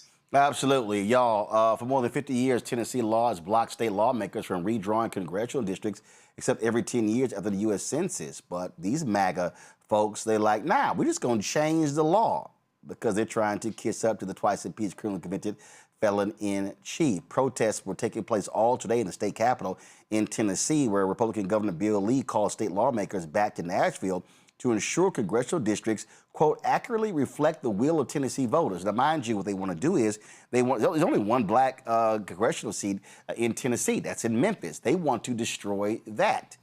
Yeah, seriously. Listen to what took place today in Tennessee. After each enumeration and apportionment of representation by the Congress of the United States, the districts may not be changed between apportionments. Are you saying they're breaking the law today? Is that what you're Of course. Was there ever a doubt? A bill that will break this law. Can I see the law? Constitution, Article 1, Section 1. That all power is inherent in the people, and all free governments are founded on their authority and instituted for their peace, safety, and happiness, for the advancement of those ends they have at all times an unalienable and indefeasible right to alter, reform, or abolish the government in such manner as they may think proper. So they get to break the Article law? 1, Section 2. Does it matter that they break the law? So again, folks, they got a law. Republicans like, oh, hell no, we're just going to change the law. That's what's going on, folks. We have to have mass mobilization, mass action against these folks. That's what Bishop William Barber, the Repairs of the Breach, Poor People's Campaign, has been talking about, calling for a number of years. Bishop Barber joins us right now. Bishop, we've been laying out, this is an absolute war on Black America. You've been talking about fusion politics. It was a lot of white folks sitting there in Tennessee. This is where white folks of conscience, Latinos, Asian Americans, Native Americans need to understand, hey, it ain't just us. Republicans in Florida, they wiping out Latino districts. They wiping out Latino voters. And so if they think this is only us, they coming for y'all too. Look, you better believe it. For that tactic, Roland, that you just saw there reading the Constitution is something we train people how to do. in the Poor People's Campaign with Repairs of Breach. I saw some of my folk there, and it needs to be even more diverse. But listen, we're in this battle. You and I have been talking about, we are in the battle for whether we're going to have the ending and retrogression of the second Reconstruction or whether we're going to fight our way into a third. And they are intending on undoing the second Reconstruction. You know, let me just say a thing about Stephen A. and I'll move to the other. You and I will debate him and whoever, anywhere, anytime. That's just ignorant, a lot of the stuff he said. And we need to debate him in a place where he doesn't just get to holler, holler, holler, but actually has to talk facts. Because it is dangerous in this time to be throwing out things that are not rooted in history. Do you know, in your audience, that here are some things that if we had not had a diverse Congress because of the Voting Rights Act, here are things that would not have ever existed. The American Rescue Plan that put $1.9 trillion in economic relief to combat COVID would not have passed without a diverse coalition. Infrastructure, investment in jobs, 1.2 million infrastructure. When you talk about this is hurting black, white, and everybody when they want to roll back these laws, the Inflation Reduction Act would not have passed. CHIPS and Science Act that put $52 billion in not only semiconductors, I know it's a little technical, but in research to make sure that our communities are not left behind would not have passed. The Affordable Care Act would not have passed. All of these things passed, and many others, Roland, only because of the gains of the second Reconstruction, and only because we had a diverse Congress where the Black Congressional Caucus was able to be the conscience of the nation and vote and make sure that things were done. Now, here's one other thing, though, Roland, and you know we talk real. I think that right now, too, we have to have what we call the AI moment in the Bible. In Joshua, when Joshua lost the battle, God said, check your camp out. Boom. It's not your enemy. It's check your camp. Now, I'm going to say this. People are going to get pissed off, but that's all right. Anybody, black or white, in the Congressional Caucus, Civil Rights Organization, whatever, that did not join us in 2020 when we said, demand that the only way we pass COVID relief, particularly the corporation part of it, is to pass the John Lewis Voting Rights Act law and living wages simultaneously. There were people that turned away from that, told people not to mobilize, said we'll come back to it. We'll give Manchin what he wanted out of Tennessee. Manchin promised us he was going to do something, and we knew it was a lie then. And there's got to be some repentance. I'm not saying we're going to beat up on folk forever, but we got to own some of this stuff is of our own doing as well. Yeah. Now, once we do that, Roland, we can't have no 45% turnout no more in the black community. No more. We just can't. We can't have the remaining majority black districts that are still existing. You have to run like you are losing. You have to turn up the vote and turn out the vote. We can't have 60% or 50% of our people staying home. Never again. We need 10 years of massive mobilization in the black community. And every politician that comes before us, particularly the Democrats, we need to say, if you get our votes and we give you a majority in the House and in the Senate, what are you going to do in the first 50 days? 50 days. And the first thing has to be a brand new, restored Voting Rights Act that fits this moment. And if necessary, do what Franklin Delano Roosevelt threatened to do, and that is win the presidency and then expand the Supreme Court. Otherwise, we just whistling Dixie. Yeah, I mean, I think what happened, and let's just be real clear, Bishop, you had a whole bunch of civil rights groups who were trying to play it safe, who were inside sitting at the table, did not want to put external pressure on Biden, Harris, and on the Congress. And it was like, no, we good. And this is the mistakes the Democrats made with Roe v. Wade. They've now made it with the Voting Rights Act. They were like, oh, no. That's settled law. The Supreme Court is not going to roll those things back. What this Supreme Court is saying is, we the end.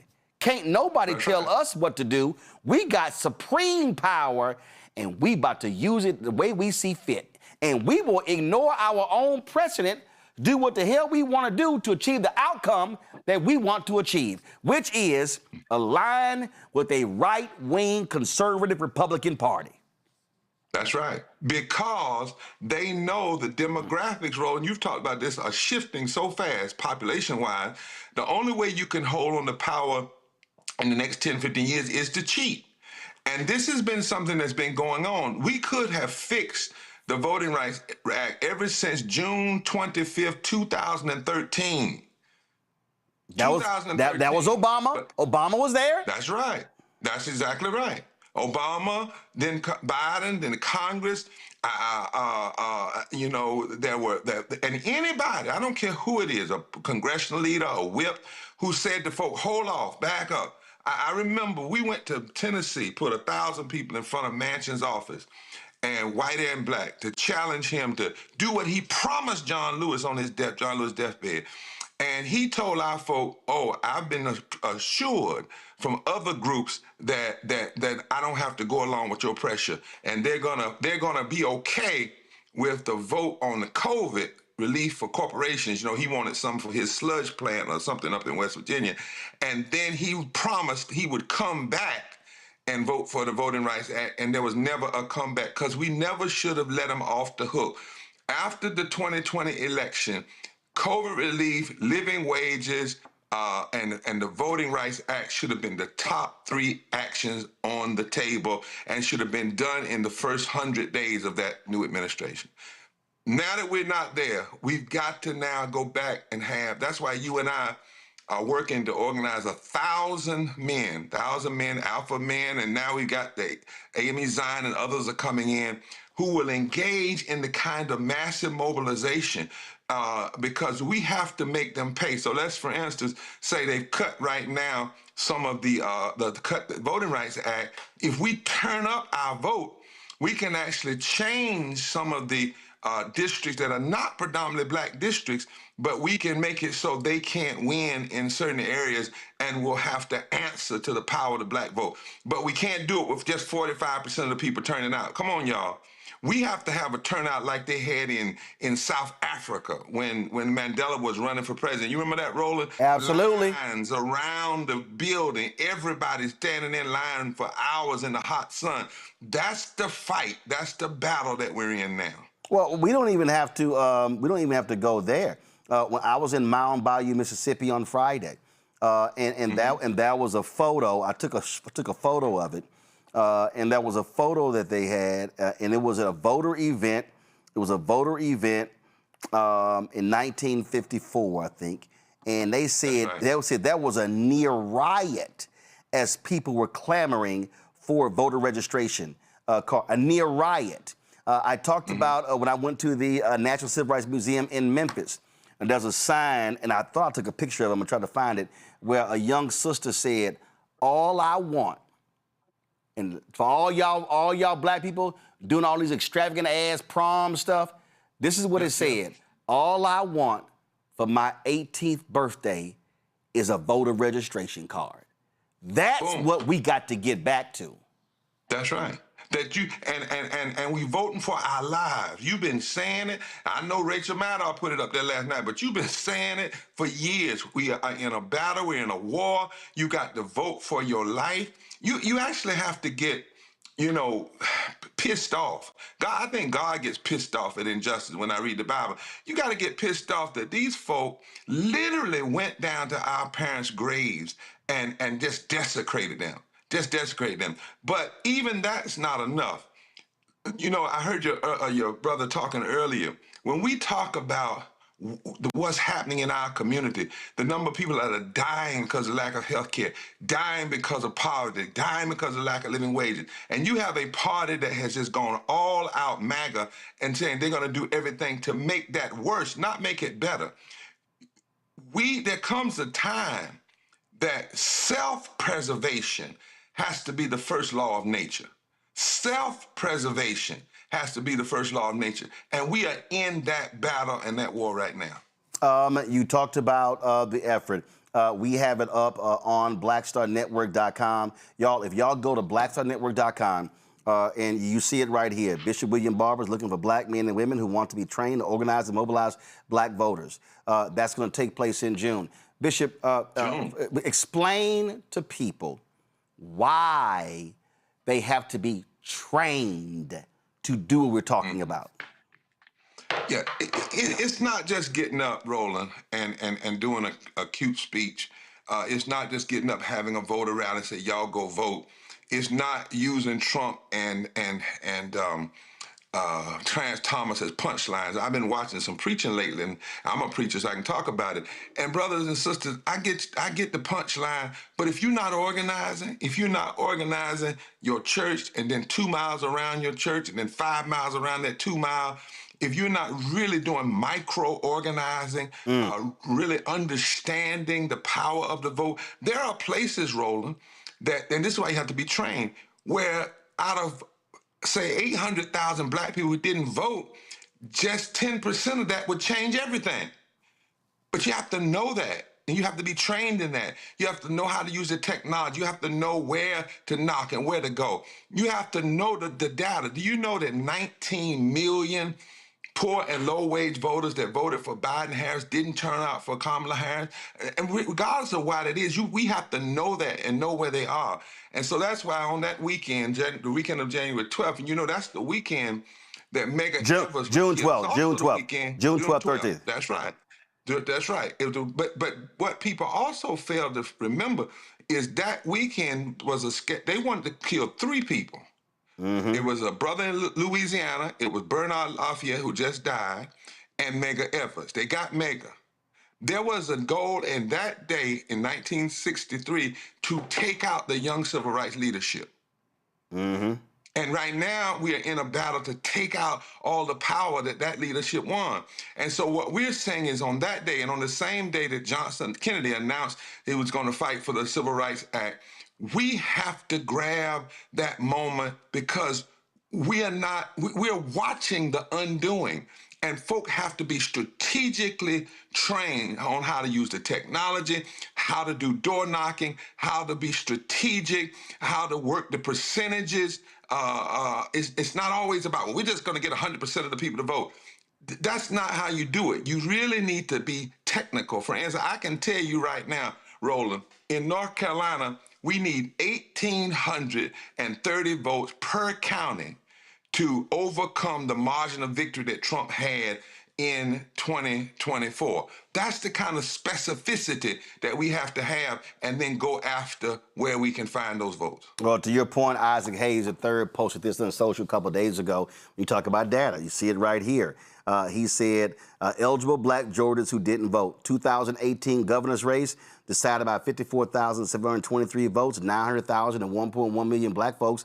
Eligible black folks didn't vote.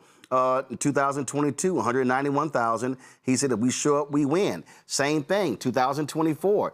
North Carolina, some 600,000 black folks didn't show up. And I keep saying the floor for black people should be 70%.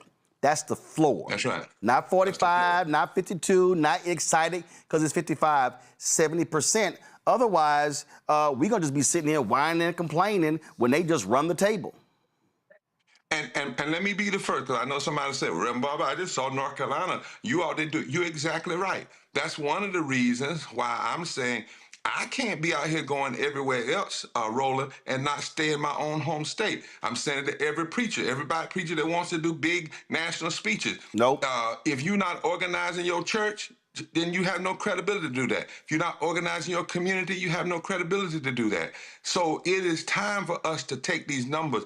And as you said, not just say if we show up, we win, then talk about how we show up. How do we turn loose every van, every bus, every person, use every phone, every cell phone? You know, I used to say it like this, Roland, if Harriet Tubman could get 700 people out of slavery, and she never had anything, email, Black Star Network, cell phone, car, none of that. If she could do that, then we must do more. So I wrote this to you the other day, and I want to say it on the air.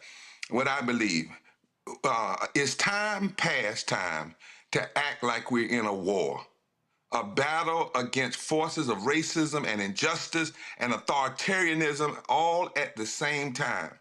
Emails with no call to action, tweets with no truth-telling and movement directives, marches with no clear agenda and clear goals and strategies after the march, sermons, speeches with catchy phraseology, but no follow-up and no follow-through that turn words into deeds, macro talk without micro-organizing, politicians who offer criticism of what Trump has done in his first 120 days, but no clear agenda of what they will do in their first 50 days, have no place in this battle now.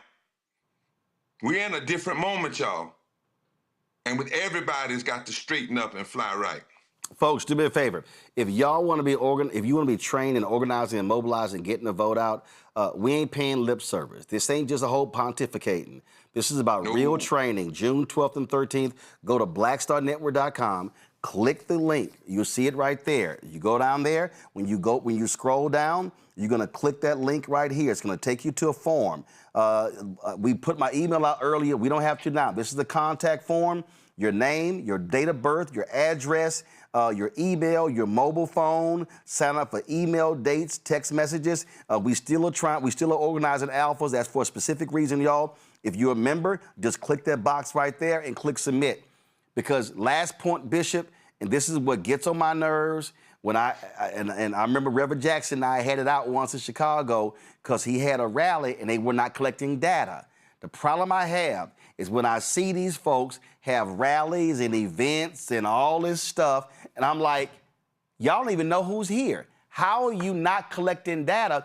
How are you going to move the people after the protest to go to the City Hall chamber or the state legislature chamber or the Congress if you don't know who the heck showed up at your event? You got to be collecting data to follow up with people.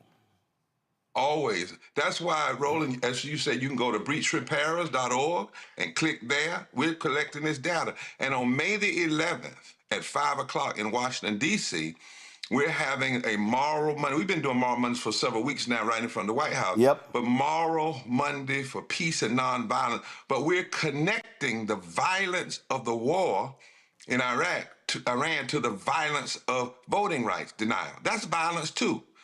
Poverty is violence. Denying people living wages is violence. And we're going to be collecting data. And we are asking for several thousand people to come in the street right in front of the White House, starting at Black Lives Matter, and then right in front of the White House. We'll have thousands online. We're gathering data. We're inviting people in. And by the way, Roland, these trainings, some of it will be in person, but most of it will be online. So there's no excuse, right? Right. And the kind of training we're going to do is not for you to do it for repairs of the breach, but to turn you loose in your own community. Yep. To turn groups loose in their own community. That's what has to happen now. This is not about building any one person's kingdom. This is about us engaging this battle that we're in now to stop the erosion of everything that our foreparents won, but also push forward into the things that are yet to be won. And one of them is, Doc, we've got to get our lawyers and figure out a way to do a Voting Rights Act that can never be undone like this ever again. That's right. That's part of what has to be on an agenda in the coming, and after we do the election. Indeed. Bishop William Barber, I appreciate it, Frat. Thanks a lot. Thank you, my brother. All right, then. Y'all, I saw this the other day, and I figured today's panel would really decide to weigh in on this. And y'all already know I can't even deal with the lying on Fox News and the sheer stupidity on Fox News and the most ignorant stuff on Fox News. But they said something that made no sense to me whatsoever. They were talking about Jimmy Kimmel and his joke about Melania being a widower, and Trump lost his mind. Listen to what this fool, Emily Campadano, whatever the hell her name is, Campo Crazy, actually said. Y'all, she must be high. And my second observation is I would really appreciate if any former First Lady would release a statement and just say, I stand in support of this First Lady. Wow. Because that absence of commentary in the way of many... Michelle Obama is on her podcast all the time. We've heard her thoughts on a lot of things. Can she just spare one sentence in support of this First Lady who has been through so much, who has a target on her in the public square and out? It is horrifyingly atrocious how she has been treated. I would love for there to be some support coming out of her mouth.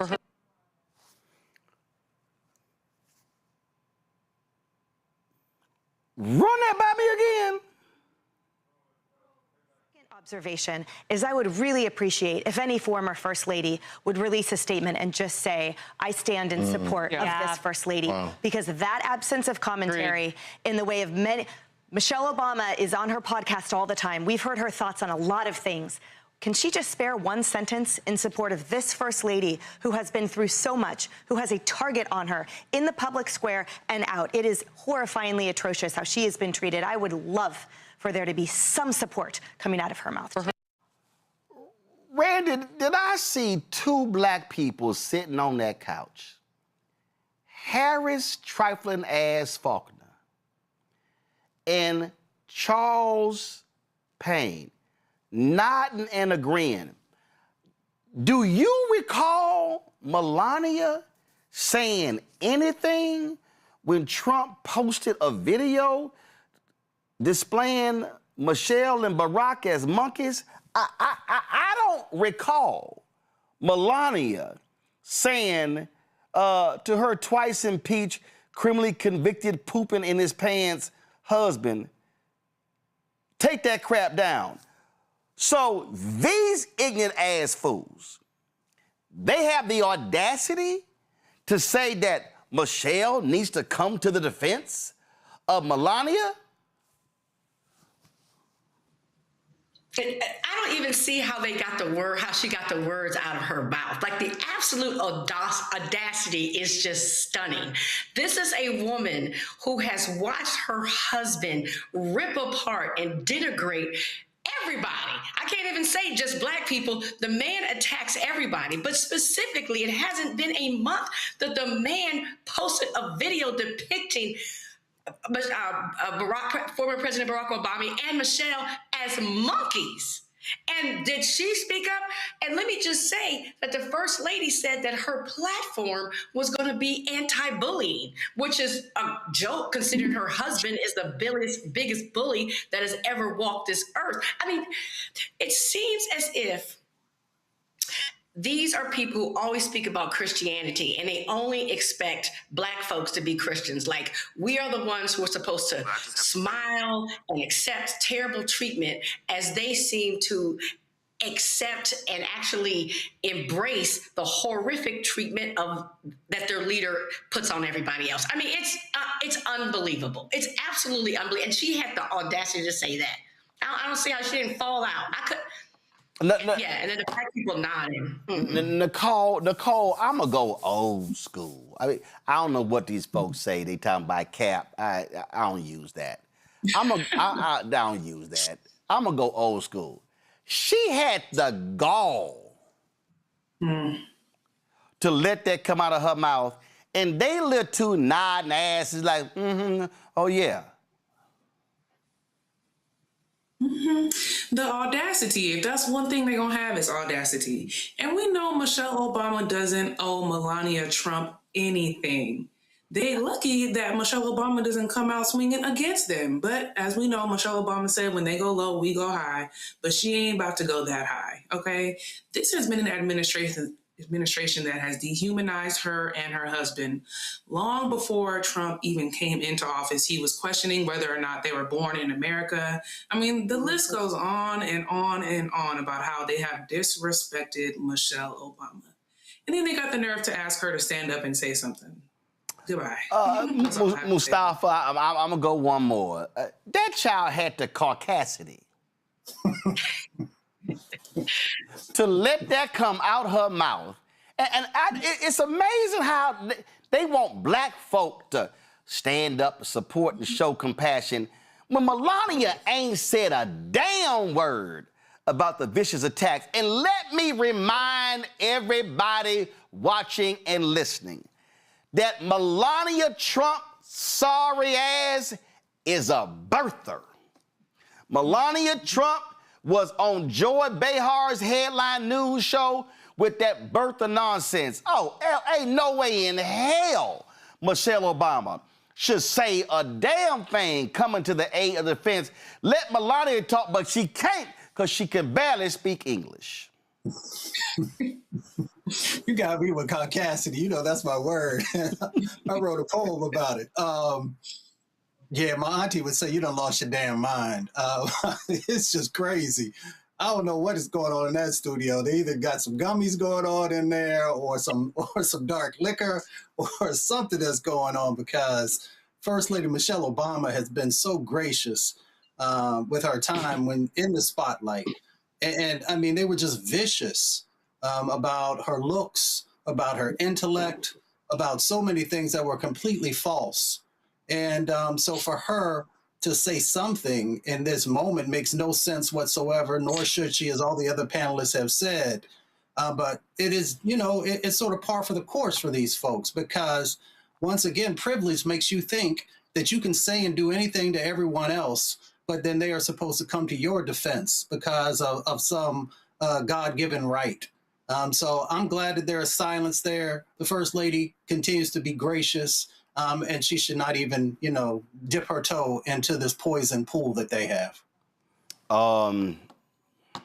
This is me portraying Michelle Obama. Huh? Is somebody talking? You talking? Huh? Y'all talk to me to say what about her? What's for lunch? That's how I respond.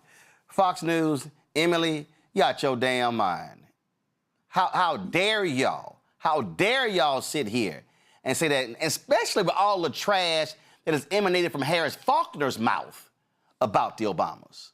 You go sit your monkey ass down too. Oh, I know y'all might say, ooh, you call Harris Faulkner a monkey. No, that's a Robin Harris line. Okay, so just in case any of y'all, if y'all ain't seen Baby's Kids, Harris Faulkner can go sit her ass down too, because she sound like a damn fool sitting there, kikiing with Emily saying, oh yeah, she should defend Melania. Hell no, Melania ain't said a damn thing about the attacks on Michelle Obama, the attacks on Barack Obama, the attacks on all the other black folk. She let her crazy. First of all, she ain't even in the White House. They gotta pay her to show up. So why don't y'all talk about that?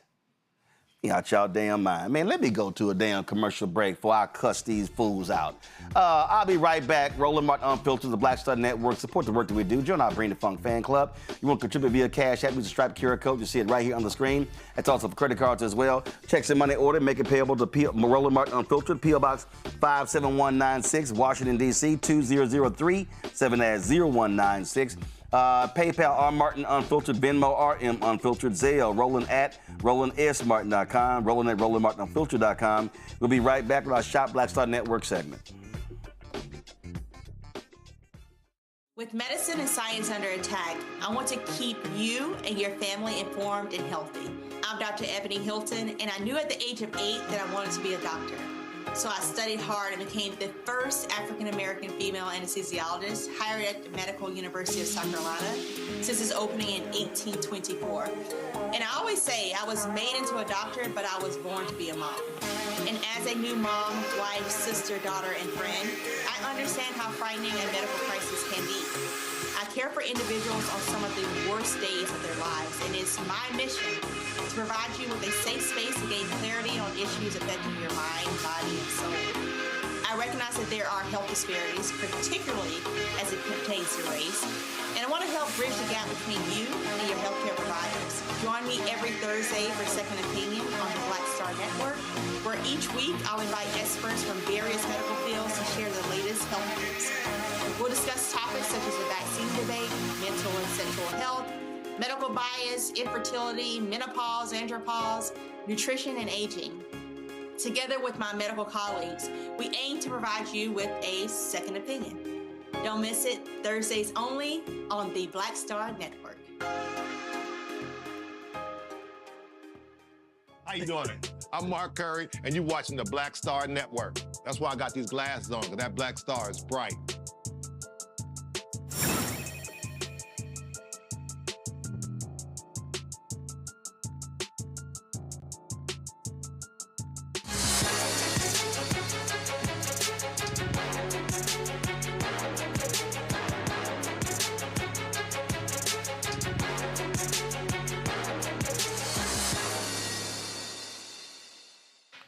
All right, right, y'all.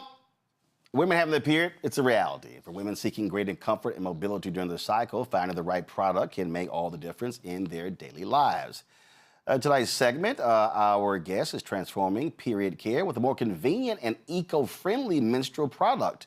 Honor is a period apparel brand that offers patented reusable underwear featuring a flexible absorbency system allowing users to swap liners throughout the day. Cecilia Towns-Scott, founder of Honor, joins us right now. Cecilia, glad to have you here.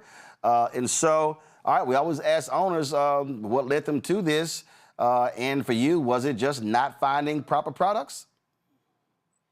Yeah, and thank you so much for allowing me to be here, Roland.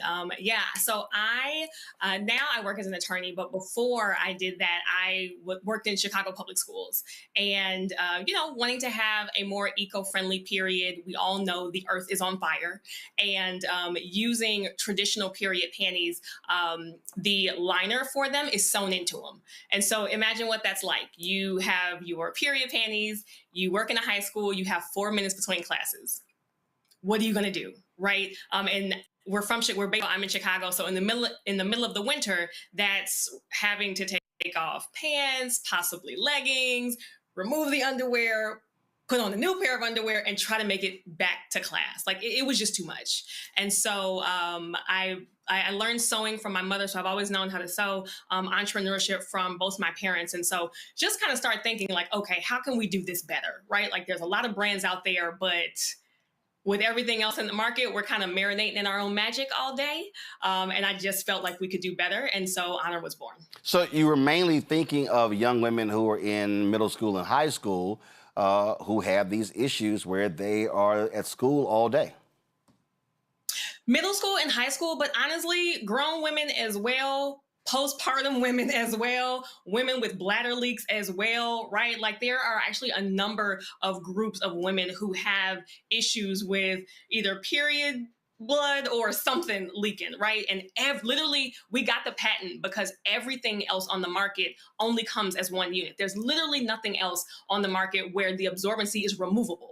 And so with Honor, you get one brief, but every package comes with 2 liners. So you can, period into it or bladder leak into it. And then when you need to freshen up, you can remove the liner, put in a fresh dry liner and go on about your day. And so, I say with everybody else, you're one and done. But with us, you kind of get 2 uses. Wow. And y'all got the patent as well. We got the patent, yes. Okay. Questions from the panel. Randy, you first. Well, first, let me thank you for honoring women by even concentrating on something that has been needed, because we know that the way this world is set up, a lot of times we don't get the products that we need to function. So thank you for that. I wanted to ask you, you just mentioned that this is not just for younger women, but older women as well. And I wanted to ask you, like, where can people buy I know we can buy it here, but are you going to have it in retail stores as well? Yes. So right now, thank you. So right now you can buy it here. You can also buy it on our website, wehonoryourflow.com. We are absolutely kind of working and praying to get it in retail stores. We had it on walmart.com. And so, we're continuing to work on that, but definitely trying to expand the number of places where the product is offered. But right now it is offered with Roland Martin and on wehonoryourflow.com. All right, cool. So shopblackstarnetwork.com. So while y'all watching the segment, y'all can go to shopblackstarnetwork.com. Nicole, go. Hold up, can't hear you. You're on mute. You're on mute.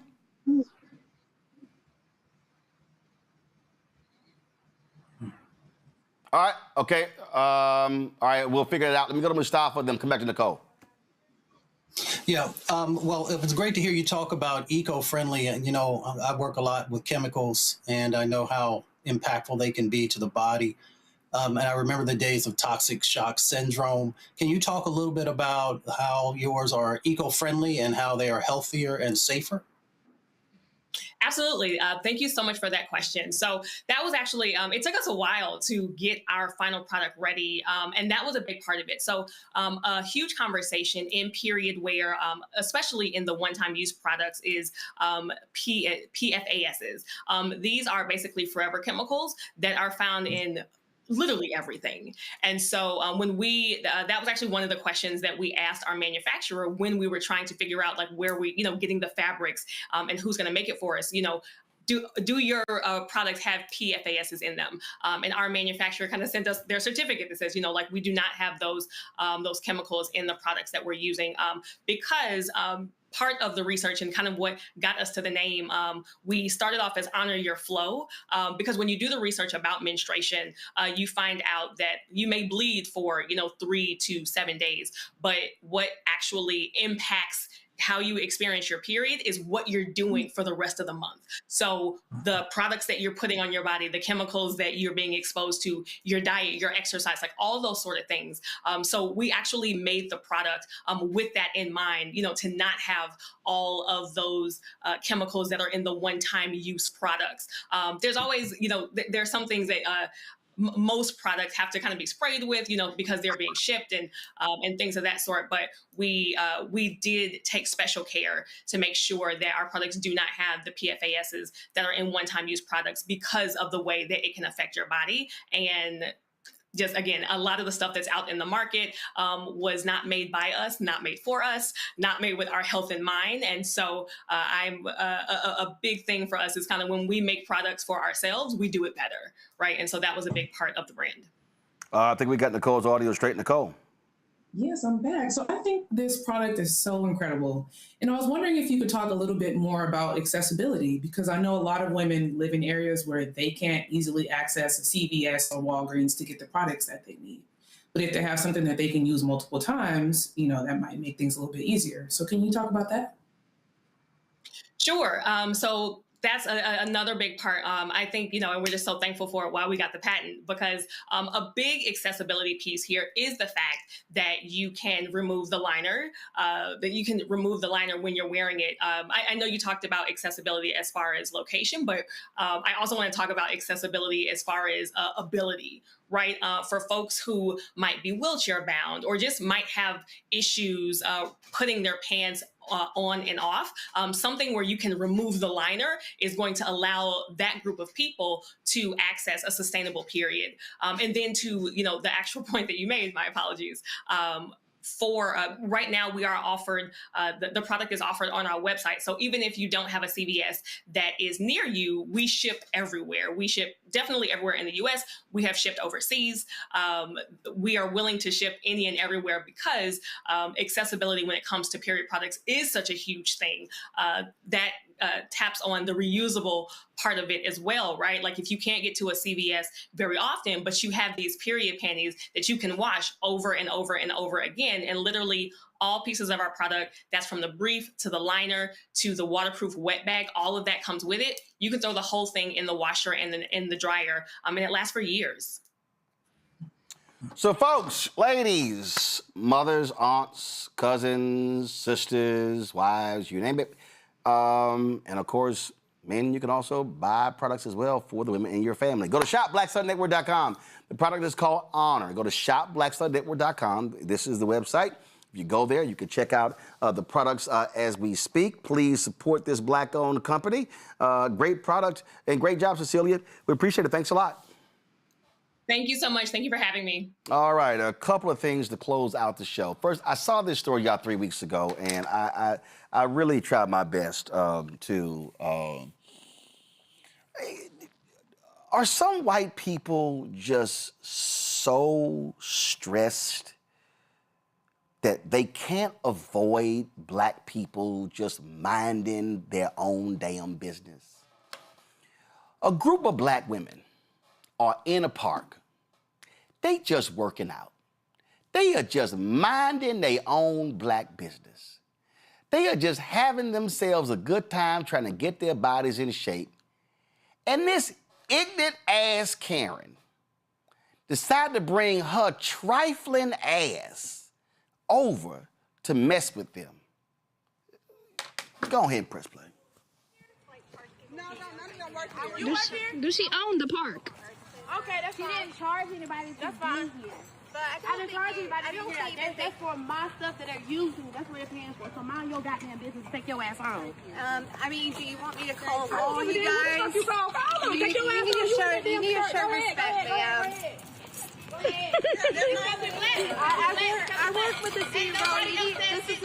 This is not your property. Anybody said go ahead on here for 2 hours. But what's the problem? You and that girl was on the kid. What's the problem? You and that What's the problem? What's the problem? Nicole, I'm telling you, Donald Trump gonna get some white folks' ass whooped. I mean, this idea that you think you just own the park and you just can roll up and question folk. I have been to numerous parks. Not one time did I go, they don't look like they belong here. It's a park. Girl, go sit your plain Jane ass down. She should take her ass shopping. Because that little skirt she had on, anyway. You know, not only do they think that they own parks and streets, they think they own the whole world. That anywhere where Black people are existing with joy and happiness, that they need to try to come and shut it down. But we are not taking that. We never have and we never will. So that's why she got turned away and roasted, because she had to call Cassidy, like we talked about earlier. They hate to see us even exist. So I'm not surprised by this. I mean, I sit here, Randy, and it's like in moments like this, that's when you want to have that Radio Raheem boombox. When her ass start talking, you just turn it up and drown her silly ass out. You know, we talk about it all the time. I find white women in particular to be obsessed with us. All of us have the experience of being out, maybe not in a park, but a restaurant or anywhere, and they are just, even if they don't say something, because some of them have a little bit of sense, but they are paying attention, like can't even help themselves from staring. So yes, they are obsessed. And I know one thing that drives me crazy is they're always threatening to call the police or something, like they're their right. It just like that there should be laws that protect us, right? Taxpayers from white women using the police as their personal security, because they call for frivolous things just to exert their control over Black people. Gets on my nerves. I think, Mustafa, we are gonna have to, we gotta pull that scene from Friday with Chris Tucker. And we just gonna have to sit here and teach every Black person this here. Move your little silly ass on. See, I'm not addressing these people. That was a 44-second soundbite. That sucker lasted about 42 seconds too long. Mm-hmm. Well, I mean, they try and play with us, right? Because historically, they've been able to play with us. They've been able to, there used to be laws that you couldn't go into certain parks. And they would come and arrest us, but that's not the reality anymore. And people need to understand that this is 2026 and not 1956. The other part of it is, let's just be honest, also, there's a lot of jealousy. There's jealousy against Black women. Those sisters is out there keeping it tight, keeping it right, and, enjoying the sun. And as was said earlier, embracing their joy. And for some folks, that can be triggering because in many instances, there are other folks across our country who are not happy. They're not happy with themselves. So they often want to take it out on folks who are. So, I would say we should pray for folks, but they need to pray for themselves because this darkness that's inside of them continues to come out. And sometimes that darkness will cost you. Absolutely. These people, they just get, as the folk back in the day say, y'all working my nerves. You working my last Black nerve. Nicole, Mustafa, and Randy, I appreciate y'all being on today's panel. Thank you so very much. Again, see y'all next week. Y'all, it's time for Black Stud Network Headlines with Brittany Noble.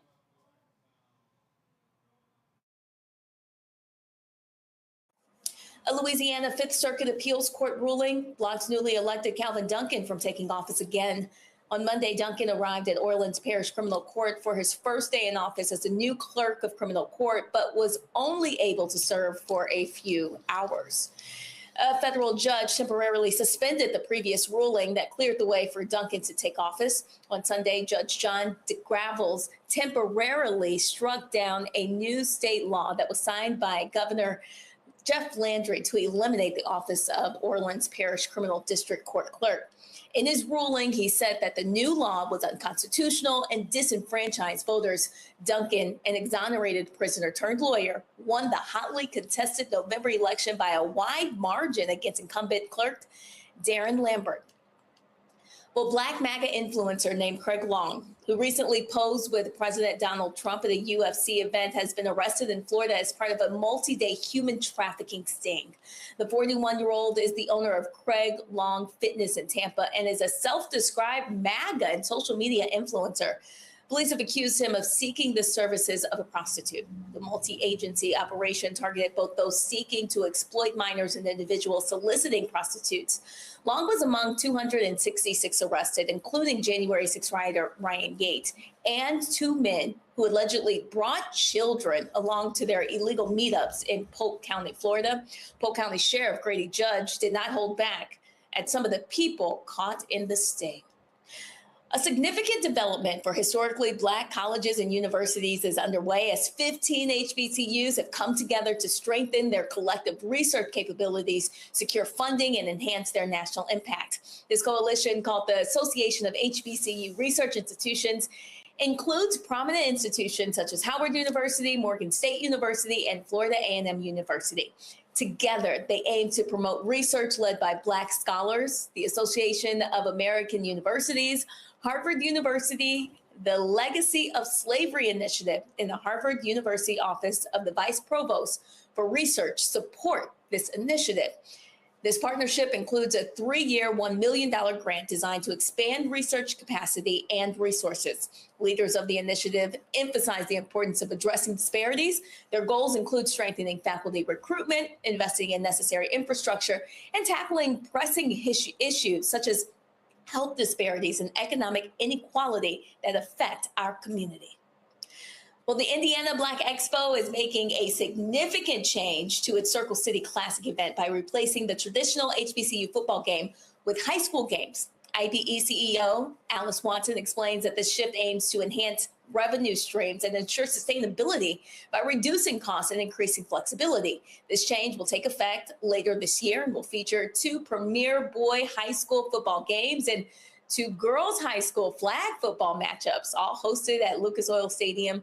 In keeping with the event's signature traditions, activities will include the Battle of the Bands, the Miss Circle City Classic Coronation, and the Classic Parade, and also the Fall Fest community event. The Circle City Classic and Summer Celebration has served as the organization's primary fundraisers.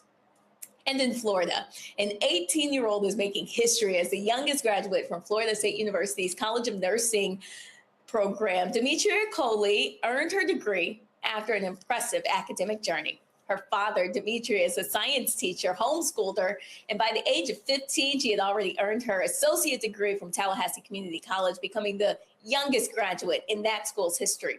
Her educational path was accelerated from the beginning. She graduated high school and college simultaneously and then completed her prerequisites at Florida A&M University before enrolling at Florida State University.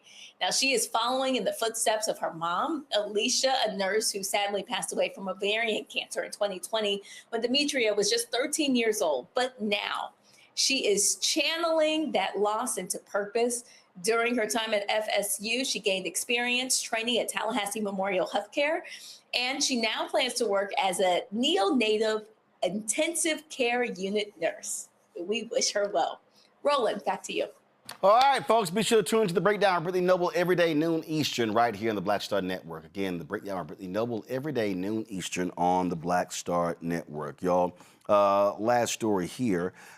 Today, a group of bishops joined together to announce a national initiative to focus on the election as well as social justice. Today in Chicago, led by Bishop Byron Brazier of Apostolic Church of God, the National, let me go ahead and read this for you, the National Faith and Justice Council made their announcement. Their goal is this newly formed coalition. Their goal is to feature presiding bishops, representatives of the various churches too, committed to serving as a unified moral, spiritual, and civic voice during a time of growing social fragmentation, civic instability, and community distress. Here are some of the comments. We live streamed this event. Here's some of what Bishop Brazier had to say today. Today has not simply been a conversation. It really has been a declaration. A declaration that faith leadership in this nation is still strong. A declaration that unity across denominations is not only possible, it is necessary. And a declaration that the church still has a vital role to play in shaping the moral, spiritual, and civic direction of our communities. We have affirmed something that is not just powerful, but extraordinary. United faith leadership that will create united community. Organized people will create transformation. And the church will guide the process as the change agent for justice and restoration. But let us be clear. What has been shared today must now be activated. This moment requires more than agreement. It requires alignment with faith leaders, pastors, congregations, stakeholders, and partners. It requires structure, and it requires movement. The National Faith and Justice Council is not simply an idea. It is an apparatus, an organized, disciplined, and intentional framework designed to mobilize leaders, congregations, and communities across this nation. Our first mobilization will be in voter registration and voter turnout. We must understand that we do not participate when others try to decide for us. But when we are organized, informed, and unified, we will shape outcomes of generations to come. This is not about politics. This is about responsibility. This is about stewardship.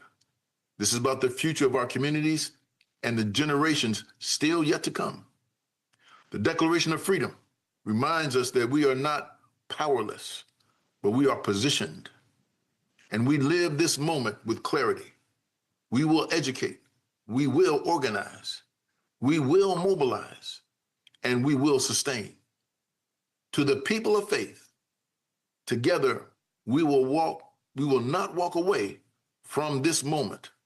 And I just want to take the time to thank each and every one of the participants, to thank them for their commitment, and to thank them for standing together, for together we will move forward. All right, folks. Hey, tomorrow's Roland Martin Unfiltered. We are going to show you an interview I did when I was in Tulsa for the 100th anniversary with former Oklahoma State Representative Donald Ross. While I was there, he's a huge fan of mine. I did an interview with him. He gave me a autographed copy of his book. He was the one who set up the Tulsa Race Riot Commission, also led the effort to take down the Confederate flag in Oklahoma.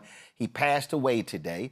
His daughter called me, his son sent me a text, and so tomorrow I'll run for you the interview that I did with him when we were in Tulsa several years ago. Folks, that is it for us. Don't forget, if you want to organize and mobilize when it comes to the election taking place, the training is June 12th, 13th, the Bishop William Barber. Go to blackstarnetwork.com. You can go there. You can sign up right there on the website. Just click where you see his photo, and link, click it, and you can sign up. All right, folks, don't forget, also right now happening is the Win with Black Men call, the emergency meeting that's taking place right now. The QR code is right there. I'll go to winwithblackmen.org to get the link as well. Don't forget, support the work that we do. Join our Bring the Funk fan club. Look, your dollars are important for us to do what we do, so your support matters. And if we contribute to our fan club, please do so. Use the Stripe QR code. You see it right here. That's for checks and money orders. I'm sorry, Stripe QR code is for Cash App. It's also for credit card. Checks, if you want to see a check and money order, make it payable to Roland Martin Unfiltered, P.O. Box 57196, Washington, D.C. 20037-0196. PayPal. R Martin Unfiltered, Venmo, RM Unfiltered, Zelle, Roland at RolandSMartin.com, Roland at RolandMartinUnfiltered.com. Download the Black Star Network app, Apple phone, Android phone, Apple TV, Android TV, Roku, Amazon Fire TV, Xbox One, Samsung Smart TV. If you want to get our Black Star Network swag, go to shopblackstarnetwork.com, shopblackstarnetwork.com to get our swag. Also support our Black-owned businesses. Go to shopblackstarnetwork.com. And of course, if you want to be sure to, if you want to support a fan base, download the app. You can also follow me at Roland S. Martin. Folks, that's it. I'll see y'all tomorrow right here, Roland Martin Unfiltered on the Black Star Network. Holla!